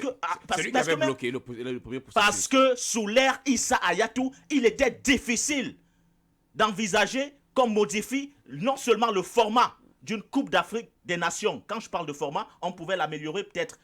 On pouvait le modifier dans le cadre d'une certaine amélioration. Oui. Parce que avant la Coupe d'Afrique des Nations se jouait à 4, c'est passé à 16, ainsi de suite. Oui. Aujourd'hui, nous sommes à 24. Là, on améliore positivement dans l'optique d'apporter, ou du moins de permettre à plusieurs nations pouvoir se qualifier et participer à cette Coupe d'Afrique des Nations. Donc, sous l'ère Issa Hayatou, il était difficile, je dis bien difficile. Donc, le problème, c'est quoi? Ce d'imaginer sont les hommes. qu'on modifie Oui. la périodicité d'une coupe du monde de football, qu'on modifie même les dates de tenue de cette Coupe d'Afrique des Nations. Alors, sous l'ère Patrice Motsepe, on a battu tous ces records. Pourquoi on les a battus? Parce qu'aujourd'hui, on a la tête de cette fédération, pour vous qui lui donnez toute l'expérience acquise, bien sûr, attendons-nous très bien. de son management. Moi, je vous le dis. Non, attendons-nous très Les bien. décisions que nous sommes en train de prendre aujourd'hui, les décisions que la CAF est en train de prendre aujourd'hui auront de fortes implications sur la scène internationale. Quand on vous entend parler, moi je veux savoir. Oui. Avant de En fait, relancer, c'est quoi le problème? C'est quoi? Ce sont les hommes qui sont à la tête. Vous me laissez parler au bout Oui. de ma réflexion. Accordons 30 secondes. Je vous ai écouté. Ensuite, vous allez prendre. Merci de m'accorder 30 secondes. Je vous ai écouté. Non. Merci de m'accorder Je 30 vous ai secondes. écouté. Je vous ai Non, écouté. vous allez développer. Laissez-moi aller au bout de ma pensée. Laissons terminer 30 secondes. Ensuite, On vous nous allez annonce développer une Coupe d'Afrique des Nations tous les 4 ans. Oui. Quand on écoute le président Patrice Motsepe, il nous dit que c'est dans le souci de mieux restructurer notre football et de le calquer au modèle des grandes compétitions de football actuellement qui sont organisées à travers le monde. Est-ce qu'on s'est posé la question de ce que veulent réellement les Africains? Parce que lorsqu'on dit calquer, c'est forcément C'est calqué l'Occident, oui. sur le modèle européen international. Parce qu'une Coupe du Monde, une Coupe d'Afrique des Nations tous les 4 ans, on s'aligne sur le format d'une Coupe du Monde qui se tient tous les 4 ans, de l'Euro de football qui se tient tous les 4 ans, de la Copa América, c'est-à-dire cette coupe qui est organisée du côté de l'Amérique du Sud, qui se joue également tous les 4 ans. Et on nous ramène une compétition de l'UEFA, la Ligue des Nations, qui est organisée actuellement du côté de l'Europe, sur le continent africain, nous disant que c'est une sorte de mini-championnat que les équipes africaines vont se livrer en attendant, bien évidemment, d'organiser leur grande compétition qui est la Coupe d'Afrique des Nations tous les 4 ans. Est-ce qu'on a demandé aux Africains ce qu'ils voulaient? Vous savez ce que cela implique à chaque fois qu'on nous parle d'une Coupe d'Afrique des Nations, et regardez l'effervescence, regardez l'engouement qui est actuellement au Maroc. Vous savez combien de personnes ont fait le déplacement? On est habitué à organiser notre Coupe d'Afrique des Nations tous les 2 ans parce qu'on se dit, côté identitaire, culturellement, on est plus proche, on se sent, je vais dire quoi, concerné, parce qu'on se dit, tous les 2 ans, les Africains vont se réunir et vont communier ensemble autour d'une grande compétition comme la Coupe d'Afrique des Nations de football. Aujourd'hui, on rompt ce cordon-là, on coupe clairement l'Afrique de sa culture, de tout, et on nous impose une certaine façon de voir, une vision qui est impulsée par d'autres. Donc, ce qui se fait actuellement est suffisamment grave, et je pense qu'il faut le dénoncer avec la dernière énergie Fond Noir. Voilà, merci. Je crois que... Guéné a le 12 ans, peut-être qu'il n'y aura pas le 12 ans à la télé. Peut-être qu'il ne va pas, parce que là où nous sommes en train de partir, là, c'est ce qu'il n'y en aura pas. En fait, je voudrais dire en Guinée que le fait d'avoir ramené la situation pour parler du cas africain, là, nous sommes dans un autre aspect. Parce qu'au départ, nous étions en train de parler. Moi, j'étais en train de critiquer la posture, justement, du politique qui a été immiscé dans le sport avec la situation de la Coupe du Monde. C'est par là que nous sommes partis. Maintenant, quand il revient... On dresse le parallèle. S'il vous plaît. Il y a un parallèle qu'on peut dresser. On va laisser Fond Noir développer. Non, parce que c'est un dossier, c'est qu'on ne peut pas dissocier. On ne peut pas dissocier. Laissez-moi, je continue. On ne peut pas le dissocier. Moi, je suis d'accord qu'on ne peut pas dissocier, mais impossible. Il faudra... Oui, allez-y, Fond Noir. Voilà. Allez-y. Je disais que maintenant, quand tu nous ramènes en Afrique, je n'ai pas dit que ce n'était pas un dossier qu'il ne fallait pas gérer. Je lui ai... Voici là où... Parce qu'il dit que je suis en train d'accorder trop de crédit au président. Bon, après, c'est votre droit. Oui, non, ce que je suis en train de vouloir dire, c'est que il ne peut pas dire qu'il sort de nulle part. Je commence par dire, c'est pas que je le défends, mais c'est pour indiquer que ce monsieur a eu à faire ses classes en tant que leader, mais maintenant, au niveau de la vision africaine, il n'a peut-être pas la vision africaine de ce que veulent les Africains quand il dit que, est-ce qu'on a demandé ce que veulent les Africains? Oui. Parce qu'il faut quand même indiquer que sur le plan, notamment de la carrure, en tant que leader, parce qu'on peut être un leader, justement, d'un club au niveau de la zone africaine, parce que Mamadi Sandos a quand même eu un certain nombre de trophées au niveau de la zone continentale, mais ne pas forcément être le leader qu'il faut pour la Confédération africaine de football. Là, on peut se comprendre, là je suis d'accord avec lui. Parce que quand il parle de M. Issa Hayatou, paix à son âme, c'est quand même quelqu'un qui avait une certaine place, une certaine carrure, jusqu'au point même de pouvoir gérer momentanément la FIFA. C'est pour ça que je parlais tout à l'heure de personnes, peut-être des personnes qui sont à la tête, là, effectivement, sur ce de nos point, actions. Nous sommes d'accord. Parce que c'est pour... En fait, quand je suis en train de dire qu'il ne faudrait pas qu'ils disent que Motsepe sort de nulle part, c'est pour qu'on comprenne que Motsepe a un background. Même Motsepe, certainement, n'a pas su mettre en avant les valeurs africaines et le besoin de l'Afrique pour que l'identité de l'Afrique soit ce que nous voulons. Et c'est là où se pose le problème. Parce qu'aujourd'hui, quand on est en train de vouloir calquer, et d'ailleurs, la FIFA voulait le faire depuis, parce que la CAN est la seule compétition au monde, version football, qui se joue tous les 2 ans. Il a eu à évoquer le cas de l'UEFA, le cas justement de la Copa Libertadores, qui est justement la compétition, la Copa América, pardon, et qui s'organise tout le temps, tous les 4 ans, et la Coupe du Monde tous les 4 ans. Donc, c'était uniquement en Afrique où on était comme en marge de cela. Et on voulait depuis tout le temps arriver cela. Et c'est Issa Hayatou qui bloquait cela. Donc, la règle de la FIFA, sur ce point-là, je peux dire que Dr Motsepe a tout simplement cédé, peut-être n'a pas eu assez de carrure, ou encore il a mis en avant le côté marketing, le côté business, ou parce qu'on parle aujourd'hui de l'évolution, au détriment des valeurs, des valeurs africaines. Et quand on vient avec la Ligue des Nations qui est évoquée là, c'est pour lui faire vraiment comprendre que déjà en Afrique, on joue également la Ligue de la CAF, la Coupe de la CAF, qui est un modèle de l'UEFA. On joue la Ligue des champions africaine, qui est un modèle également de l'UEFA. Donc, c'est normal que les gars vous disent que nous voulons arrimer toutes nos compétitions internationales sur un même échiquier. Ce n'est que Issa Hayatou seul qui parvenait à bloquer cela pour des raisons peut-être soit sur le plan africain, bien à cause de la carrure qu'il avait, parce que ce n'était pas quelqu'un qu'on pouvait déboulonner à n'importe quel moment. Mais Motsepe s'est inscrit dans une nouvelle version, la version peut-être d'une FIFA moderne, d'un football moderne. Et c'est là où il n'a pas su mettre en avant les valeurs africaines. Je vais lui dire la même chose que comme il disait pour Trump, qu'il fallait que les Africains soient avisés. Il sache également que l'Afrique sur la version du football ne peut que s'aligner sur les autres actions de la FIFA, parce qu'elle ne peut pas être... Pourquoi toujours s'aligner? Pourquoi Faune Noira? Tout à l'heure, voilà. Vous me permettez, tout à l'heure, on a pris l'exemple de la Russie, qui a été exclue justement de ces compétitions. Mais vous savez que la Russie a organisé elle-même, elle a mis sur pied sa propre compétition, vous le savez. Alors pourquoi est-ce que ce ne serait pas aussi pour les Africains de claquer, pourquoi pas, et puis décider d'organiser ses propres championnats. Donc l'Afrique n'est pas obligée de subir. C'est pas que c'est un fait qui est posé. Ça mène donc maintenant aux Africains de dire qu'est-ce que nous voulons pour nous, pour le rejoindre dans ce qu'il était en train de dire. Qu'est-ce que nous pensons pour nous concrètement dans ce que nous faisons? Est-ce que nous devons toujours faire comme les autres font? Exactement. Parce que comme... C'est maintenant qu'il faut se poser cette question. Non, j'ai dit que ça revient aux Africains de pouvoir se poser cette question. Ça veut dire que c'est maintenant qu'on peut se poser cette question. C'est maintenant que les uns et les autres peuvent commencer à penser qu'on a toujours fait comme les autres le veulent. Qu'est-ce que nous voulons pour nous? Qu'est-ce que nous pensons pour nous? Sinon, si on ne fait pas, en voulant être dans la même famille ou dans le même environnement avec les autres, on sera obligé de pouvoir s'aligner automatiquement comme ils le veulent. C'est pourquoi j'ai eu à dire que c'est à ce niveau que M. Motsepe n'a pas eu la carrure de mettre en avant les valeurs africaines pour que la CAN reste sous le format tel que les Africains l'ont toujours connu, un format de chaque après 2 ans qu'on a une édition de la CAN. Et c'est ce que Issa Hayatou parvenait à le faire. Mais ce n'est que pour ça, toutes les compétitions internationales de la FIFA sont régies presque sur les mêmes règles. La Copa América, 4 ans. La Coupe de justement la Coupe d'Europe, 4 ans. Il fallait également que la CAN puisse également se mettre à 4 ans. Et je lui ai rappelé tout à l'heure qu'on a la Coupe de la CAF, qui est un modèle de la Coupe de l'UEFA. On a la Ligue des champions africaine, qui est un modèle de la Champions League européenne. Qu'est-ce qu'il veut donc? Il faudrait maintenant qu'on aille sur un nouveau logiciel d'une Afrique qui veut être souveraine, même dans le domaine du sport. Bien sûr, la souveraineté se joue à tous les niveaux, d'ailleurs. Oui. La FIFA, c'est la Fédération internationale de football association. Et elle a des démembrements, c'est-à-dire à travers chaque continent. Comme par exemple, on va vous parler de la Comebol du côté de l'Amérique du Sud et de l'UEFA du côté de l'Europe ou encore de la CAF du côté de l'Afrique. À un certain moment, chaque organisation garde une certaine forme d'autonomie.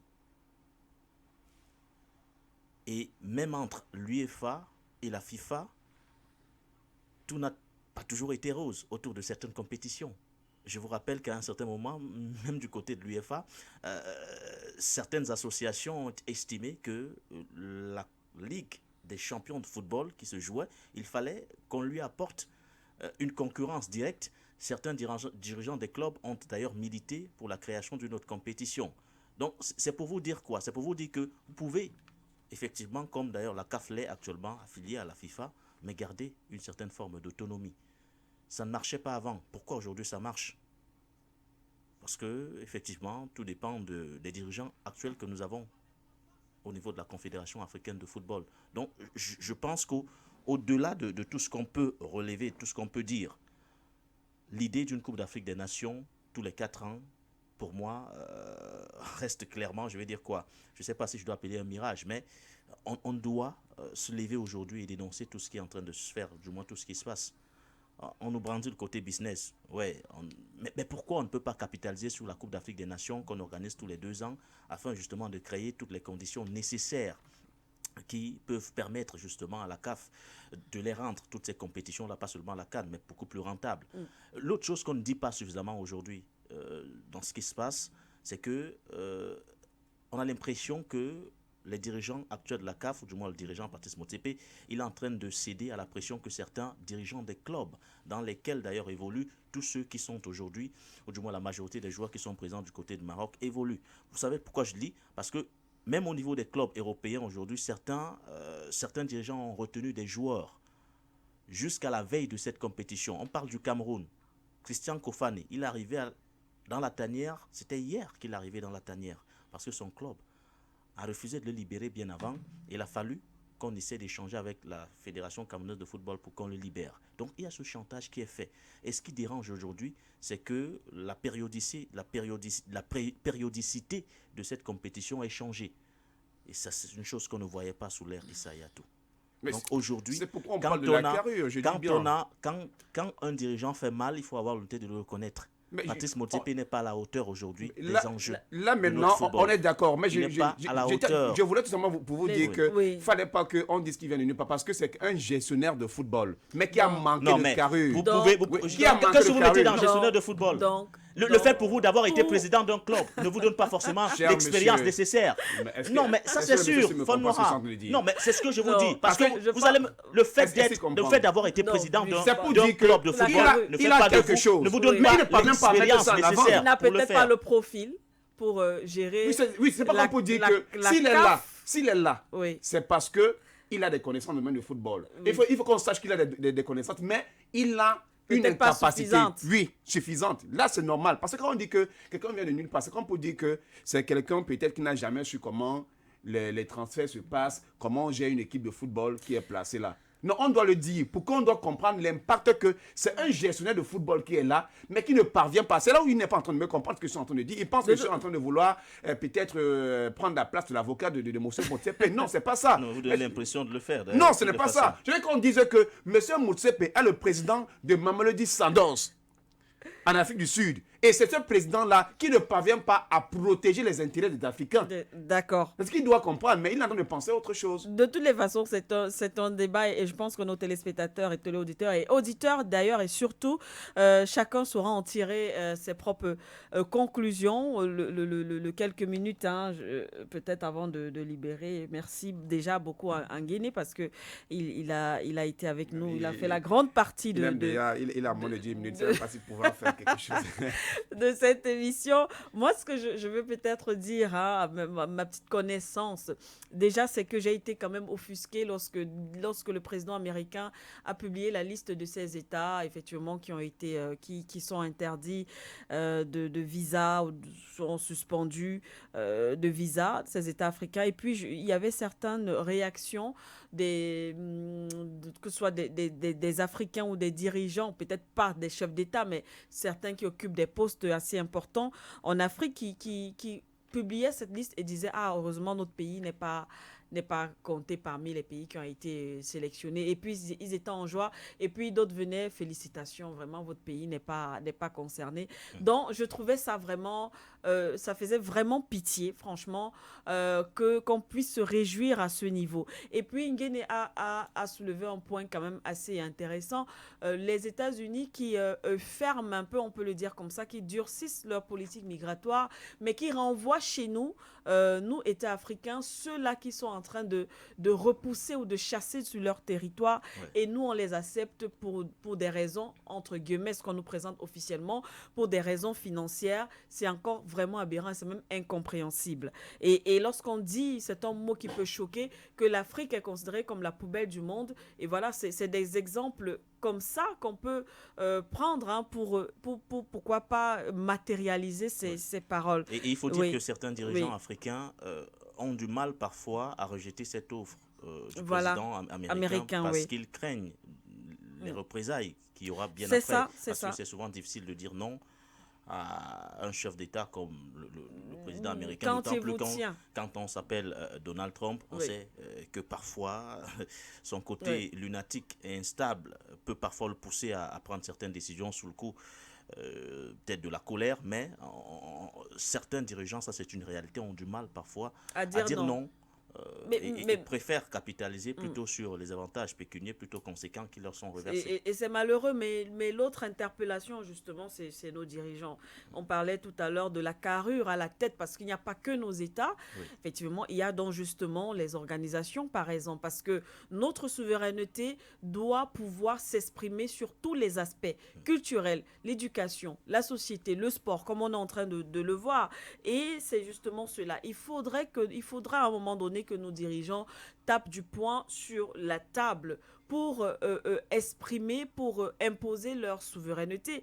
Parce que c'est vrai, ça fait très mal qu'on nous considère comme des déchets, mais on devrait tirer des leçons. Le président américain, on le disait d'ailleurs aussi pour la France la dernière fois, Fonwara, chacun défend ses intérêts. Chacun défend ses intérêts. S'il vient, il dit que moi c'est comme ça, vous faites quoi à la place? Parce qu'à un moment donné, on est toujours dans la victimisation. Mais qu'est-ce que nous, on fait exactement? On a vu le Gabon opposer quand même. Et le Gabon a dit, moi aussi, je durcis. Le principe de réciprocité. Le droit international nous donne au moins cette... Bon, il faut au moins faire ça. D'ailleurs, on fait au moins ça. Le Gabon peut-il engager un bras de fer avec... C'est vrai que c'est difficile, mais le fait de le dire quand même... Sur le plan diplomatique, c'est peut-être un coup de dire qu'au sortir des conseils des ministres, on va appliquer le principe de réciprocité. Mais regardez le Sénégal avec la France. Avec le principe autour de l'extradition. Le Sénégal l'a fait. Bon, les États de l'AES, là, n'en parlons plus. Ils ne sont pas morts non plus. Mais au-delà également de tout, je pense que ce que vous dites est tellement pertinent, c'est et toutes les décisions, d'ailleurs, qui sont prises par l'administration américaine doivent avant tout interpeller les dirigeants africains. Ils sont de plus en plus nombreux aujourd'hui à penser que l'Eldorado, c'est ailleurs, sur le continent africain. Certains sont même prêts à prendre la mer et à mettre leur vie en danger juste parce qu'ils veulent rallier l'Europe, voire l'Amérique et bien d'autres. Donc, au-delà de tout ce qu'on peut avancer comme argument, nos dirigeants doivent prendre conscience et cela doit les inviter à mettre sur pied des politiques de développement durables à long terme qui permettront aux jeunes de trouver de l'emploi, de travailler, de faire ci, de faire ça. Je pense que c'est un plan de développement global qu'on devrait envisager aujourd'hui. Pousser cette jeunesse à penser que voilà, l'Eldorado n'est pas toujours ailleurs, que l'herbe n'est pas toujours rose ailleurs, mais que sur place, sur le continent africain, on peut contribuer au développement, bien sûr, de notre continent. Donc, ça doit il faudra que les conditions soient réunies aussi par nos dirigeants. Il faut que les conditions soient réunies, effectivement. C'est d'ailleurs l'objectif de cet appel que nous lançons ce matin sur les antennes For You Media Africa. Il va falloir qu'à un moment donné, on sorte de ce chantage-là. Est-ce que beaucoup également ne voient pas si vous creusez très bien, vous vous rendrez compte que derrière cette politique migratoire de Trump se cache un chantage peut-être masqué, sûrement vis-à-vis de tous ces pays qui sont concernés de très près par cette politique migratoire. Donc, il y a ce chantage qui est fait sur la scène internationale et je pense qu'à un moment donné, c'est à nous de prendre conscience et de sortir justement de tout ce qui se passe. Et ça dépend justement de la qualité des dirigeants que nous avons actuellement à notre disposition. Il va falloir qu'on travaille profondément dans ce sens-là et surtout qu'on intègre que l'herbe n'est pas toujours verte ailleurs et que, étant sur place, on peut effectivement contribuer à développer notre continent. Merci à vous, Nguéné, d'avoir partagé vraiment ce moment avec nous sur le plateau du Grand Talk. Merci d'avoir débattu.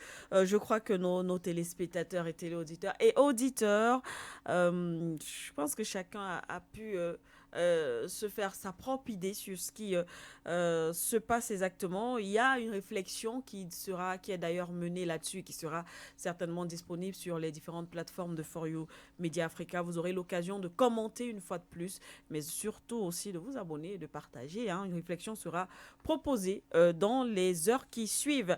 Nous allons poursuivre ici sur le plateau avec le dernier thème, Guinée-Bissau. Alors, le pays envisage de claquer la porte à la CEDEAO et bien sûr la CPLP. Les conséquences, nous allons en parler et analyser. On en parlait encore, Fonmara. On n'était pas encore arrivé à l'étape de la réflexion autour de soit claquer la porte et tout. Mais la Guinée-Bissau avait déjà manifesté précisément en ce qui concerne la CPLP. On le rappelait encore à nos auditeurs que la CPLP, c'est un peu l'équivalent lusophone de la francophonie pour les pays de l'espace francophone. Eh bien, aujourd'hui, il y a cette question, cette grande interrogation qui est posée sur la table lorsqu'on voit, on tient compte de ces menaces, CEDEAO, CPLP. On se demande, d'ailleurs, un panéliste le disait ce matin, ils n'auront pas le choix. Si jamais ils claquent la porte, il faudra simplement qu'ils rejoignent l'AES. Oui, en fait, parce que quand on voit l'action menée par les nouvelles autorités de la Guinée-Bissau, les gens sont quand même interpellés à plusieurs niveaux parce que, vous savez, le changement des autorités le 26 novembre laissait dire beaucoup de choses. Et puis, on s'est rendu compte qu'à un moment donné, aussi vite le haut commandement militaire pour la restauration a indiquer une transition d'1 an. Bon, on se disait, qu'est-ce qui se vit là-bas concrètement? Et puis, au fur et à mesure, on voit une Guinée-Bissau qui commence à changer dans les attitudes. Le premier élément, déjà, de cette lettre du ministère des Affaires étrangères au niveau, justement, de la communauté des langues portugaises était un élément qui annonçait déjà la posture que voudraient adopter les nouvelles autorités, de penser que vous n'avez pas le droit justement de venir en tant que membre fondateur sous le fallacieux prétexte que, parce que nous avons fait ceci, laissez-nous gérer nos affaires en interne et continuer le bail. Je me suis dit personnellement qu'avec cette annonce, cela voudrait dire par là que la Guinée-Bissau est déjà en train de vouloir se positionner, mais attendons de voir ce qui va arriver. Et puis, le mouvement avec la CEDEAO, quand ça a commencé à sonner, on s'est dit, OK, certainement, la Guinée-Bissau a déjà une idée précisément de là où elle est en train de partir. Et comme ce sont des militaires qui sont au niveau de la gestion de l'État, forcément, qu'est-ce qu'on va regarder de l'autre côté? Parce que si la Guinée-Bissau aujourd'hui quitte la CPLP, et que la Guinée-Bissau, par exemple, quitte la CEDEAO, elle sera donc un pays qui est presque devenu comme une sorte d'électron libre et il faudra automatiquement appartenir à un groupe. Et le groupe qui est le plus probant et possible de pouvoir y aller, c'est les États de l'AES. Même si jusqu'ici, peut-être cela se fait en coulisses, on n'a pas encore eu d'indication de rapprochement visible en termes d'échange, en termes de ceci. Mais je crois quand même que si ils ont cette action de pouvoir le faire,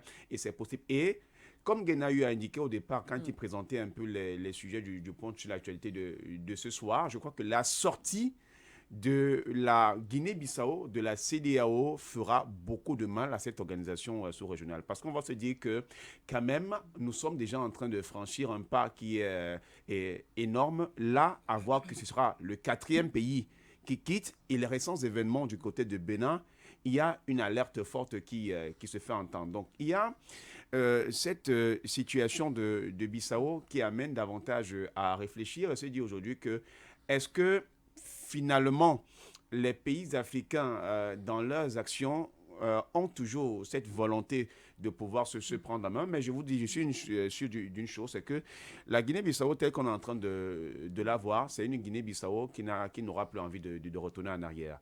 Aujourd'hui, la CEDEAO aussi, elle voudrait toujours que la Guinée-Bissau fasse partie de sa famille, devra, comment je vais dire, aller avec la pédale douce. Parce que s'ils vont avec des méthodes de durcissement de ton, ça va être très compliqué. Parce que la Guinée-Bissau n'est pas dans une posture, quand on la regarde avec le général Hortan Tam et puis son gouvernement, ils ne sont pas dans la logique de pouvoir rentrer en arrière. Parce que je crois qu'en termes des militaires au pouvoir qui ont pris une gestion, c'était la plus petite transition qu'on ait jamais vue. Même si parfois on peut dire qu'on peut prendre le goût du pouvoir et puis changer. En un an, ils ont quand même dit qu'on va tenter de ranger les choses, Oui. on va remettre le pouvoir au niveau des civils. Mais la CEDEAO, je pense que dans une posture de vouloir montrer que c'est une CEDEAO qui est forte, qui n'est pas affaiblie, qui ne va pas accepter que peut-être à plusieurs reprises, il y a aussi un quatrième pays, surtout la Guinée-Bissau. Donc on voit cette petite Guinée-Bissau le faire.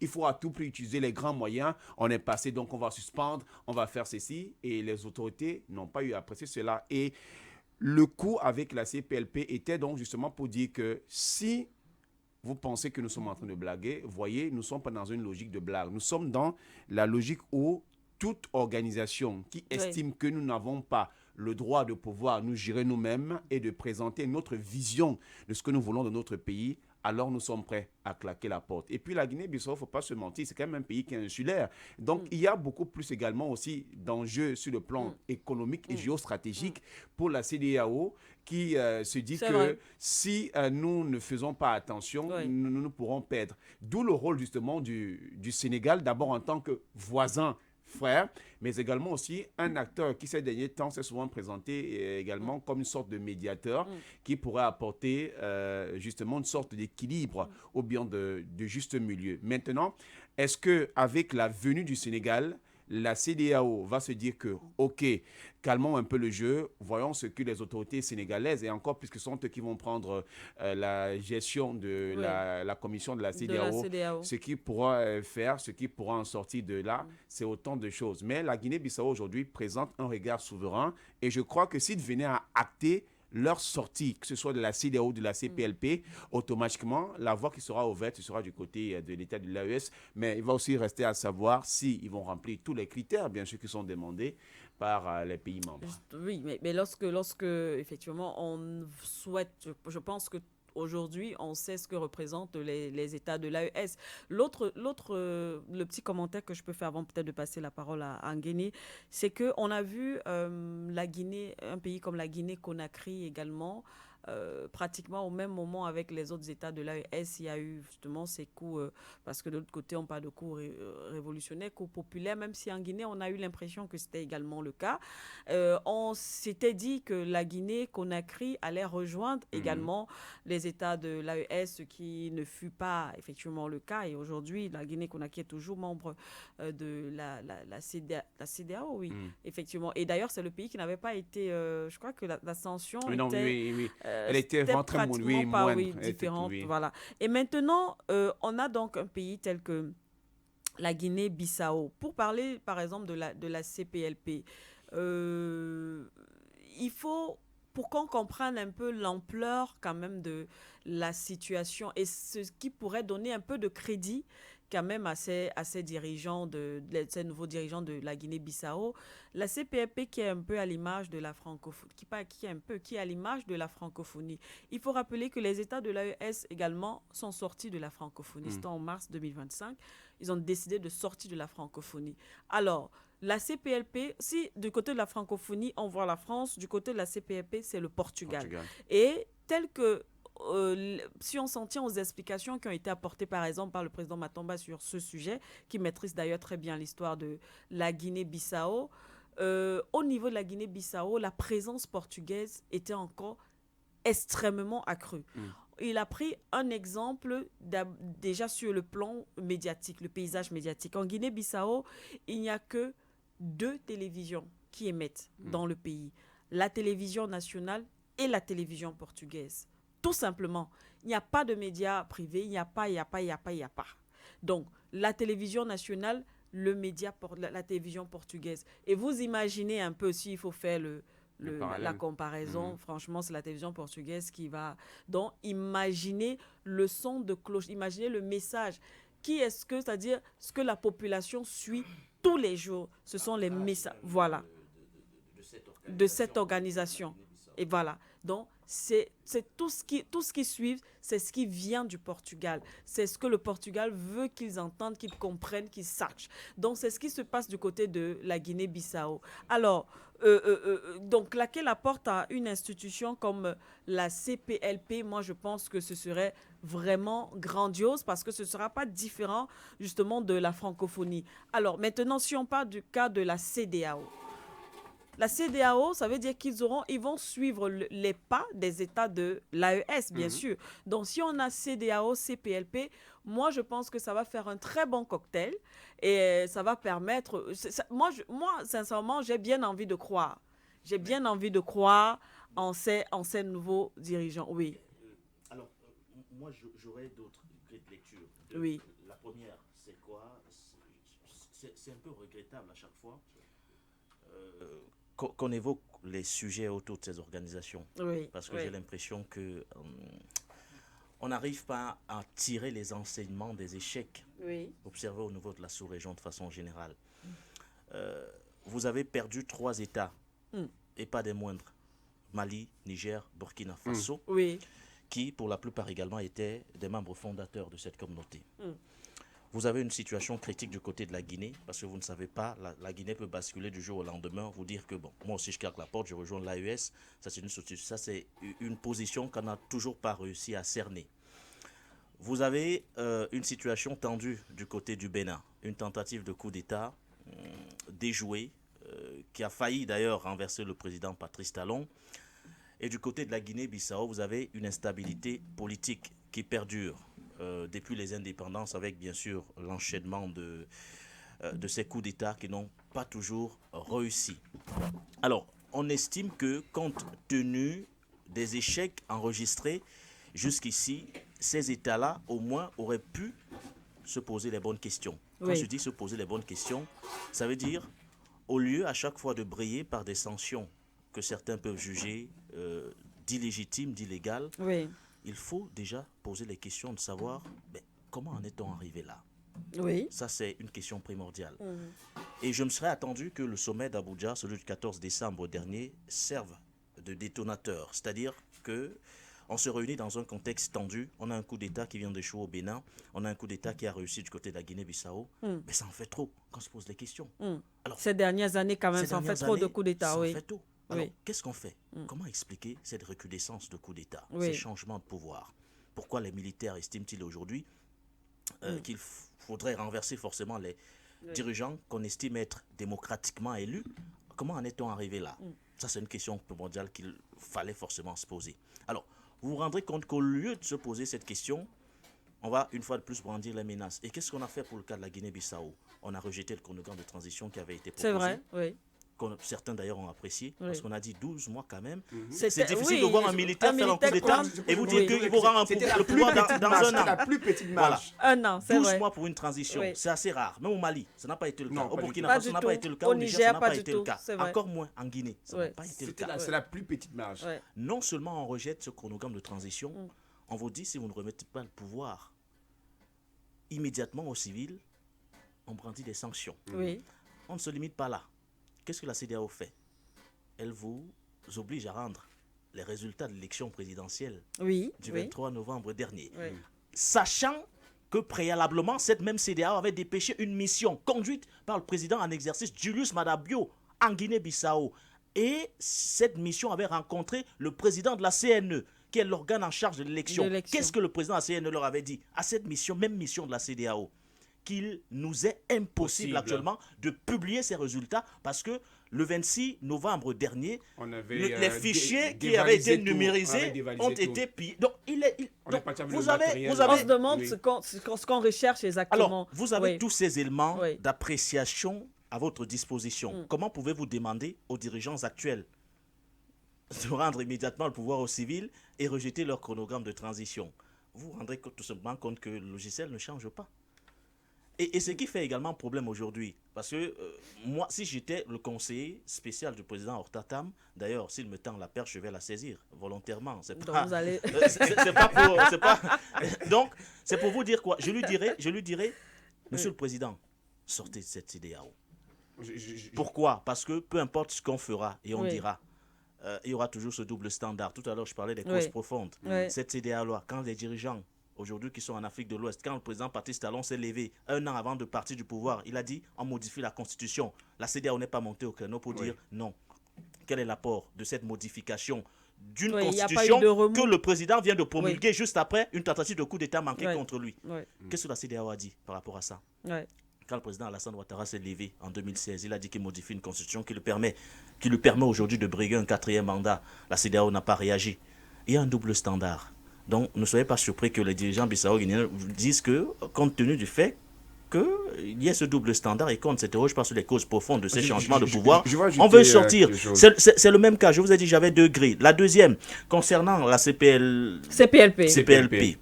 Vous l'avez dit, vous l'avez d'ailleurs comparé avec la francophonie. Oui. Je le dirais également, il faut claquer la porte. La suspension, il faut aller au bout.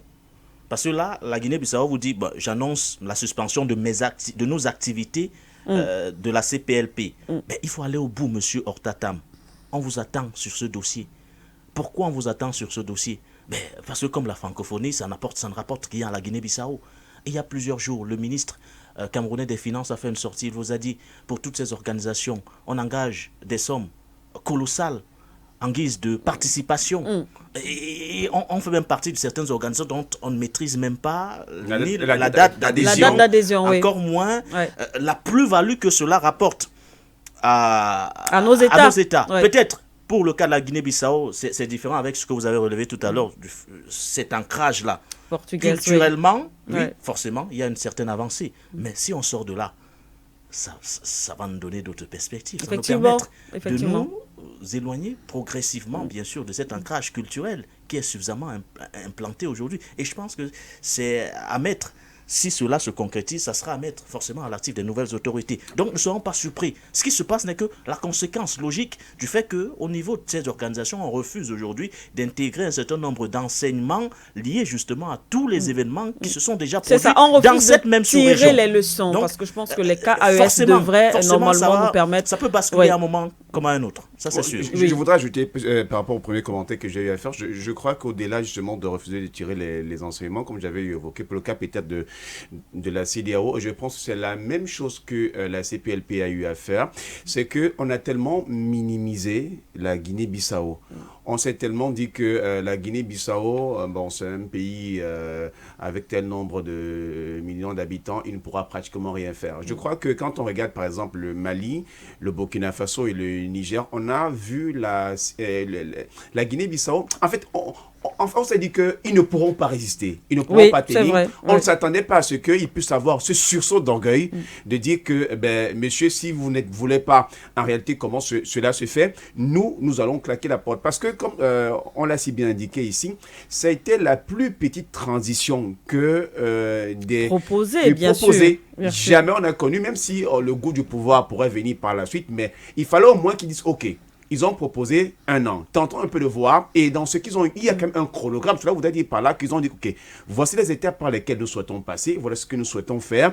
Et puis, au fur et à mesure, vous venez de leur dire OK, 1 an est passé, mais vous n'avez pas eu à respecter le contrat. Mais on n'a pas eu à faire ça. Donc, la Guinée-Bissau, pour revenir un peu à ce que Nguyen était en train de dire, il y a ce double standard-là, le 2 poids 2 mesures qui a été davantage observé. C'est comme s'il y avait des grands pays, il y avait des pays qui étaient moindres, des pays qui n'en valaient pratiquement pas la peine. Et il fallait donc que la Guinée-Bissau réponde d'une façon assez dure. Et je vous l'ai dit, je veux indiquer que si la CEDEAO, ou du moins le rôle peut-être que pourrait jouer le Sénégal pour tenter de calmer le jeu, le Sénégal ne parvient pas à le faire et que la CEDEAO persiste pour son cas dans ces formes de sanctions, la Guinée-Bissau, croyez-moi, elle va quitter la CEDEAO. Parce que si le Conseil national de transition ne venait pas à peine d'être installé, quand on regarde un peu la sortie que voulait faire le président Horta Intam, on ne sait pas ce qu'il est en train de vouloir dire. On ne sait pas exactement, peut-être qu'il est en train de vouloir dire que de façon officielle, la Guinée-Bissau sort, que ce soit de la CEDEAO et de la CPLP. Et pour la CPLP, je pense que c'est un sujet qui n'est même plus à l'ordre du jour, parce que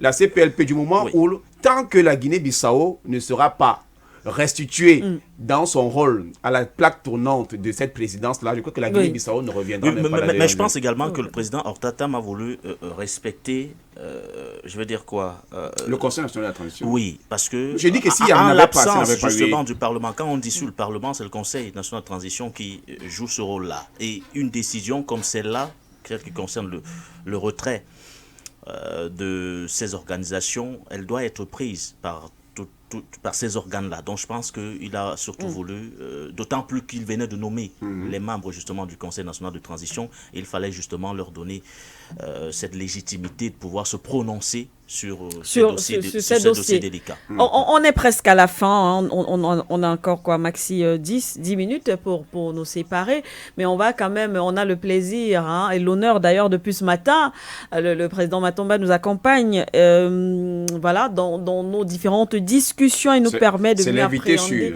Oui, l'invité sûr. Oui, l'invité sûr. Très sûr, très sûr, et honorable. Président Matomba, merci d'être là avec nous. C'est moi qui vous remercie de m'avoir invité sur votre plateau pour 5 Pourquoi minutes. Quand il dit invité, Non, pas s'il a pu me regarder. Tu veux contester? Je ne veux pas contester. C'est qu'il dit, il balade son regard en même temps. Alors, président Matomba, vous nous avez trouvé voilà, dans cette discussion autour de la Guinée-Bissau. On en parlait d'ailleurs encore ce matin, le pays qui veut claquer la porte à la CEDEAO et bien sûr à la CPLP. Peut-être un mot comme ça pour nous permettre aussi de sortir et peut-être d'approfondir encore notre réflexion. Non, je dirais que je suis agréablement surpris de vous écouter et de me rendre compte que vous ne faites pas que de la présentation, vous faites de l'analyse, des commentaires, et je me rends compte que vous êtes quand même cultivé. Donc, qu'est-ce que je peux ajouter dans ce que vous avez déjà dit, en dehors de vous encourager et de vous dire de pousser beaucoup plus dans l'analyse, parce qu'en réalité, ce que vous dites, c'est ce qui se passe généralement. Oui. Plus tard, même si on a toujours, comme on peut dire, on prêche souvent dans les oreilles des sourds. Oui. On a l'impression qu'on prêche dans les oreilles des sourds. Non, votre message, il est entendu. Moi, j'ai vu quelquefois vos vidéos être découpées et vous n'imaginez même pas dans les endroits où on les suit. Vous n'imaginez pas qui vous suit. Vous allez vous rendre compte que parfois, au lendemain d'une émission, un chef d'État prend une décision qui semble aller dans le sens de l'émission que vous avez faite. Vous vous dites, voilà, il nous rejoint. Non, il vous rejoint pas seulement, mais il vous a écouté et il a analysé avec ses équipes ce que vous étiez en train de dire. Donc oui, pour revenir sur votre sujet, c'est pour dire que effectivement, il y a aujourd'hui plusieurs arguments qui motiveraient même la sortie de la Guinée-Bissau, de la CPLP comme de la CEDEAO. Parce qu'il faut le dire, l'heure est au bilan. Le coup d'État pouvait être un prétexte. Pourrait être même un prétexte et doit être un prétexte. Parce qu'en réalité, il y a quelque temps déjà, il ne faut pas oublier que la présidence même déjà de la Guinée-Bissau par les services menaçait déjà de sortir de la CPLP. Parce qu'il faut comprendre que quand on prend des instruments de travail et qu'on les transforme en instruments politiques de pression, il y a un problème. Il faut peut-être que je vous rappelle une chose. Il y a le président du PAIGC, qui est ancien Premier ministre, qui serait en détention présentement, qui est Domingos Simões Pereira, a été secrétaire exécutif de la CPLP. Donc, il a fait, il a tissé ses contacts, et il a eu ses amis. Et depuis l'arrivée de M. Embalo au pouvoir, la CPLP est carrément contre la Guinée-Bissau, curieusement. Et après les élections, quand M. Embalo dissout l'Assemblée nationale, Domingos, il s'en va tout de suite voir les gars de la CPLP. Il dit il est resté le président de l'Assemblée nationale. Il est allé voir les gars au Portugal et puis les réunions se passaient en France pour la suite. Parce qu'il faut le noter, il s'exprime très trop bien en français, l'ingénieur Domingos. Donc, il faut comprendre que, en fait, la CPLP s'est écartée du rôle qui est sien et est entrée dans la politique interne d'un pays. Et chaque fois que les intérêts sont divergents et que les uns et les autres, au lieu de se limiter à ce qu'ils doivent faire, entrent dans la politique interne, les implications deviennent complètement différentes. Mais maintenant, laissons même que tel motive, tel a des amis, tel. Qu'est-ce que la CPLP a apporté de bien en Guinée-Bissau pour pour que la Guinée-Bissau ne se retrouve pas en train d'aller vers le chemin de la francophonie, parce que c'est vers là que la Guinée-Bissau est en train d'aller. Quand vous regardez la Guinée-Bissau, au-delà du fait qu'on parle créole de ce côté-là, et puis portugais, qui est la langue officielle, il y a que, en Guinée-Bissau, les citoyens vont beaucoup plus vers le français. Le français, c'est vrai. Vont beaucoup plus vers le français.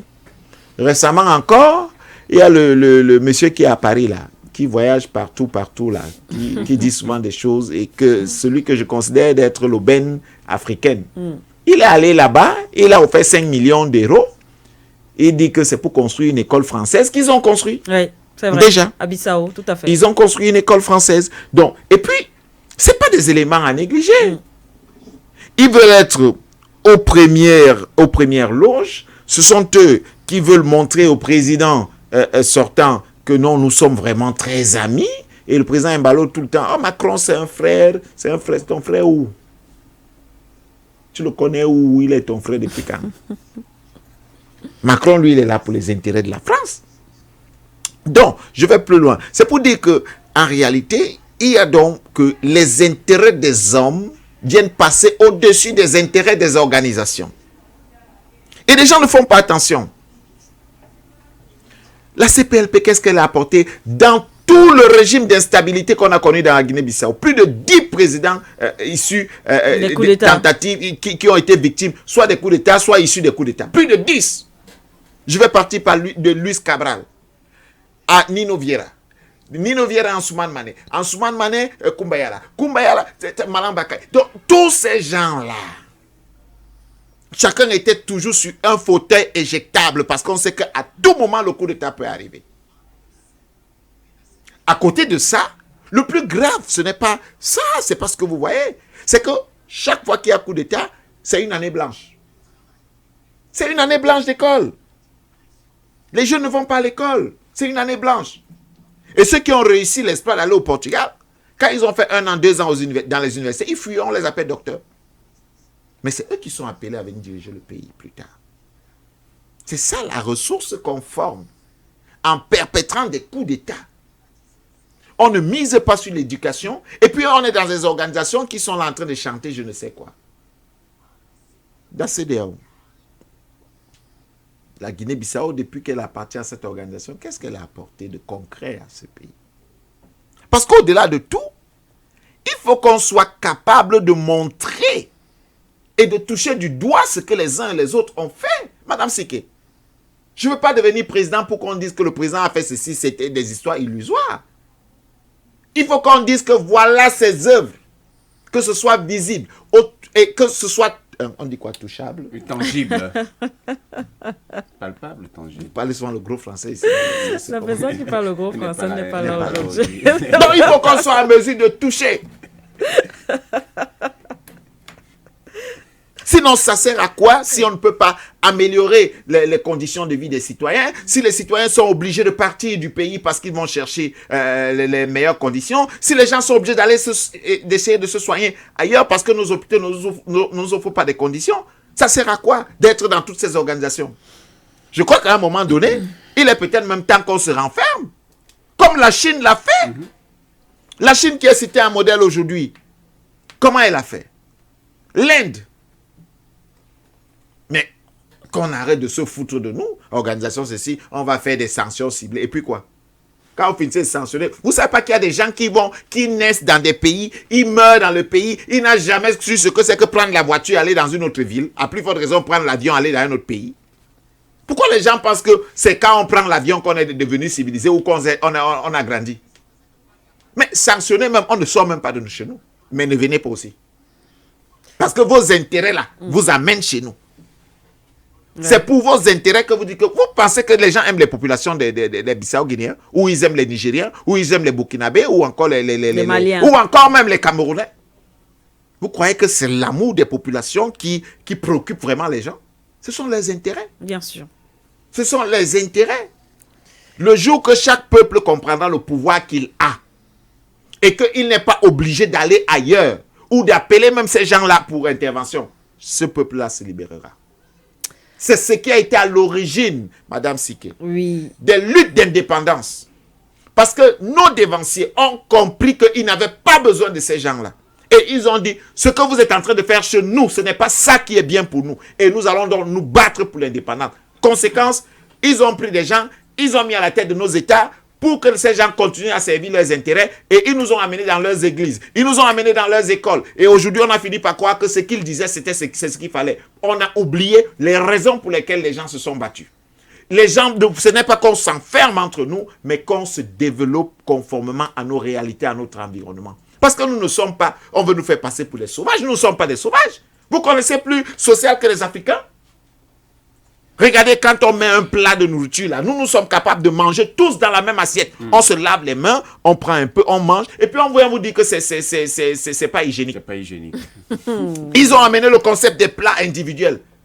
Hein? Dans nos maisons maintenant, chaque enfant a un plat. Mais ça, c'est la division qu'on a amenée là depuis l'enfance. Et pourtant, avant, qu'est-ce qu'on faisait? On met comment on appelle le plateau. Le plateau.